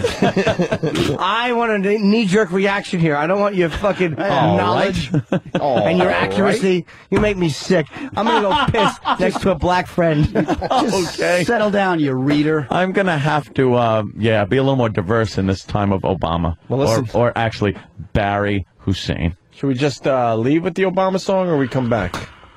Maybe we come back a little bit. Come back. Why are you shaking your head? And don't come back. I have a meeting at noon. Yeah, we got a meeting. Oh, yeah, we got meetings. So we got meetings. We're going to end with the Obama song, this guy from Buffalo. What was his name again? Should get credit. He did a pretty good job. Is it on the disc? It's Barack Gonna Take Aunt's Money by Nate S. A.K.A. Pharaoh in Buffalo. Hold on. Facebook friends count? Because I got a lot. Yeah. Hey, I got some black friends on Twitter. All right, they We're count in. then. Good. All right, let's start counting them. I'm set. By the way, for all my followers on Twitter, I got two really good things. Yeah. I'm going to send a picture of the hole in my shoe. That hole in your shoe. How you have a hole in your goddamn shoe? It's winter. It's snowing out. Your sock is going to be wet. I just noticed it, and no Just one would have noticed known. it. You can't wear a hole in your shoe fast enough that you hadn't had those shoes too long. How long you had those shoes? A year. It's time. For real. How many shoes do you own? How many pairs of shoes? How many what? Like what? Anything you could wear on your feet. Sneakers, dress shoes. Oh, I got like one pair of sneakers for the gym. Right. 2 pairs of sneakers I like wearing around. Right. Obviously not those. That's 3. You got more shoes than black friends. And then I got these. Wow, I remember those. And then I got those are old. No, not really. And then I got my moon shoes that make me go whoa, whoa, whoa. All right, yeah, the those are MBTs. relatively new. The MBTs. That's 5. I don't know. Get new shoes today. Yeah, how about you get new shoes? Also, for the Twitter people, I'm going to debut the painting on Twitter, I decided. Oh, this fucking painting I've never seen. Wait till you get the wedding gifts, Adam. Yeah? Did you get the bowl? Yes, I liked your bowl. Thank you. You want to know? For real, we had to go For buy real, you a I liked gift, yours. and all that was left on your registry was like a waste paper basket. Because we got there late, and I said, honey, I can't get him a fucking waste paper. They want it. I said, I'm not sending him a waste paper basket. Go buy something. Well, at least you stayed on the list. Yeah. There's a reason why, couples make a list. Because it's the stuff they want. Yeah, I want to register at a bank. Just give me friggin' money. Well, they start going off the list. They start doing some off-roading. Off-roading. Wow, you get some things. Oh, look, a fondue set. I got Look a at painting that honestly is very nice, and the artwork is very nice. Yeah, it stinks. But that painting, you waved your dick at it. What's the painting of? It's been the big mystery. Oh, exactly. So I'm going to debut it tonight on Twitter. And Opie Radio on Twitter. Do we know who gave you? Yes, J.J. Evans. Yes. The guy actually, he's a local artist from Philly. He does very well. But the problem is, art is like personal taste. Sure. So I don't know what to do with this thing. All right. So I'm gonna take a shot. Lindsay at like it? it? We don't know what to do with the painting. Okay, so you got to hang it up if J.J. Evans comes over. Lindsay fucking hates it. Okay. Lindsay would rather fucking ride through Alaska in the passenger seat of his truck than fucking look at that hunk of shit hanging on the. If you mailed him if you dropped a deuce on a marshmallow and mailed it to him, he'd hang that up before that fucking piece of garbage painting. It stinks. Fold up the painting and fix your shoe. Put it in your shoe. Yeah, put one piece in your shoe. One piece on the. The other one's shoving the heating, the unused heating vents. Yeah. Dave from Philly, from Radio Gold fans, are they cool? They're cool? Yeah. Thumbs up for them? All right. He writes, Opie, I don't know if anyone's ever told you this. Millionaires have new things. Buy some fucking shoes and a car, for Christ's sake. What are you doing? What? What are you doing? You're Saving every away. dime. For what? I'm not saving. So we can say fuck you and leave this stupid business. And then what are you going to do? No, I'll get... Wow, this hole's really bad. I've heard I that. can feel my heel. This hole's really bad. Yeah. I can feel my heel. Wow. Jesus. Oh, damn. I knew that at 6:20 in the morning when you were on your 8th dump. Yeah, I had a problem this morning. What could I tell you? I made a lot of mud. Dumping some mud. All right, this is the Barack Obama song for Anthony. It's brought to you by DirecTV. Call 888-961-DirecTV. Yes, Jimmy. I gotta go. Where you going? Holy shit. Yeah, I think we're done. We're I all wanted done. to plug Caroline's February 5 through 8. I will be there. There's going to be some big surprises. Oh, no, there's not. I am going to come down. You should come. Because I love Caroline's, and I love seeing my friend Jimmy Norden. They take very good care of Yes, they do. Greg Charles is a good man. Good man. He's a raging alcoholic, but man, does he take care of us. Oh, Greg is a fucking red-faced drunkard. What a sot. A sot. Wait till I see that fucking sot. He's too young to have blue veins on his nose. Oh, no, come on. He's the fucking worst. He doesn't even have a desk in his office. He just lays on the floor. Fucking vomits into a bedpan. You fucking alky. Does he still got a tan? It's not a tan. He just fucking falls asleep outdoors. Doesn't count as a tan when you don't mean to get it. He's red from alcoholism. Man. Wow. Oh, shit. Oh, fuck. I don't even think he's 40. He's got the blue veins on that big fucking drunken nose of his. His fucking Blagojevich hair makes me sick. What a liquored up zilch. This guy's done nothing but been great to us for years and years. Why do you think 2 bottles of liquor always come? Do you think they know I'm a recovering alcoholic? Fucking, he knows it. He goes, I'll take care of Jimmy's. And he fucking unscrews the bottom and fucking Caligula drinks it. What a fucking drunk. I'm amazed that club's still standing. Oh, it's amazing. Yeah, he's the fucking... Holy shit. Oh, he's an alky. He's called a functioning alcoholic. He certainly is. Jesus. For him. Good for him. I always ask, where's Greg? I don't know. He's passed out or somewhere around here. Yeah, it's funny. He always... you gotta search him out. I'm looking down at the floor. I'm making air quotes. He always spills something on the front of his pants. Some would say he pissed them again, but he always spills some sort of a beverage on the front of his chinos. Holy shit, he's a mess. He's a fucking piss the pants, Bowery drunk with a desk. And he's Bowery drunk. He's a fucking Bowery drunk who books comedians. That's funny.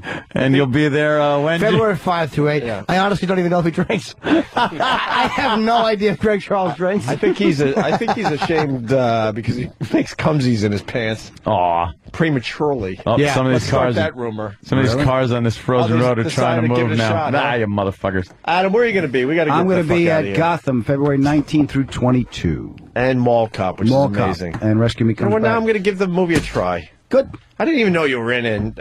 I guess I got a bootleg of it. We started trashing the movie. You did? Just because, I don't know.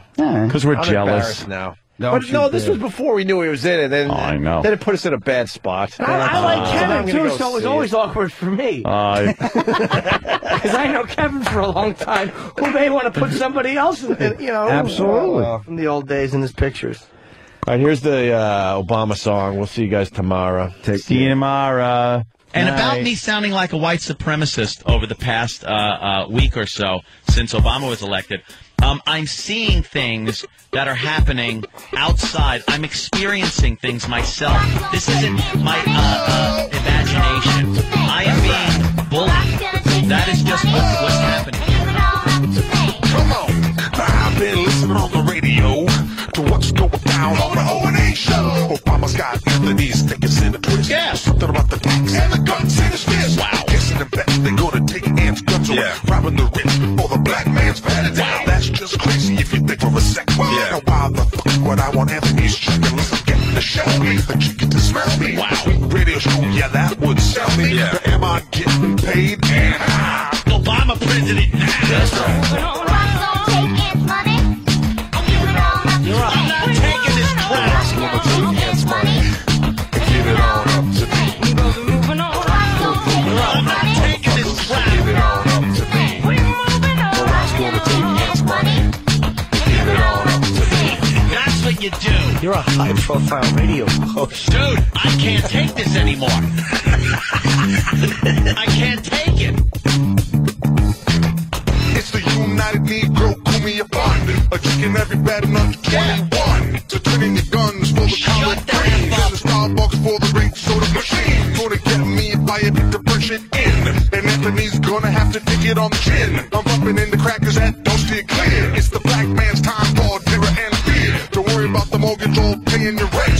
Obama's got your back cause he's having sense. And when he's done improving my life, I'm gonna have more money than his ex-wife. I'm not joking. This is what we're dealing with. And in this country, you've been allowed to voice that opinion and then have a dialogue about it with other people who disagree with that opinion. That's great. It's a great thing. But we've gotten to this point where you can't do that anymore. It's no. Hey, Obama president. That's what the president's going to do for you? Now you can walk in front of white people's cars. I'm sick of it. You need a baby aspirin or something? Shut the F up. But now I see. Obama president now. Is that a bad thing? Is that a bad thing? Is that a bad thing?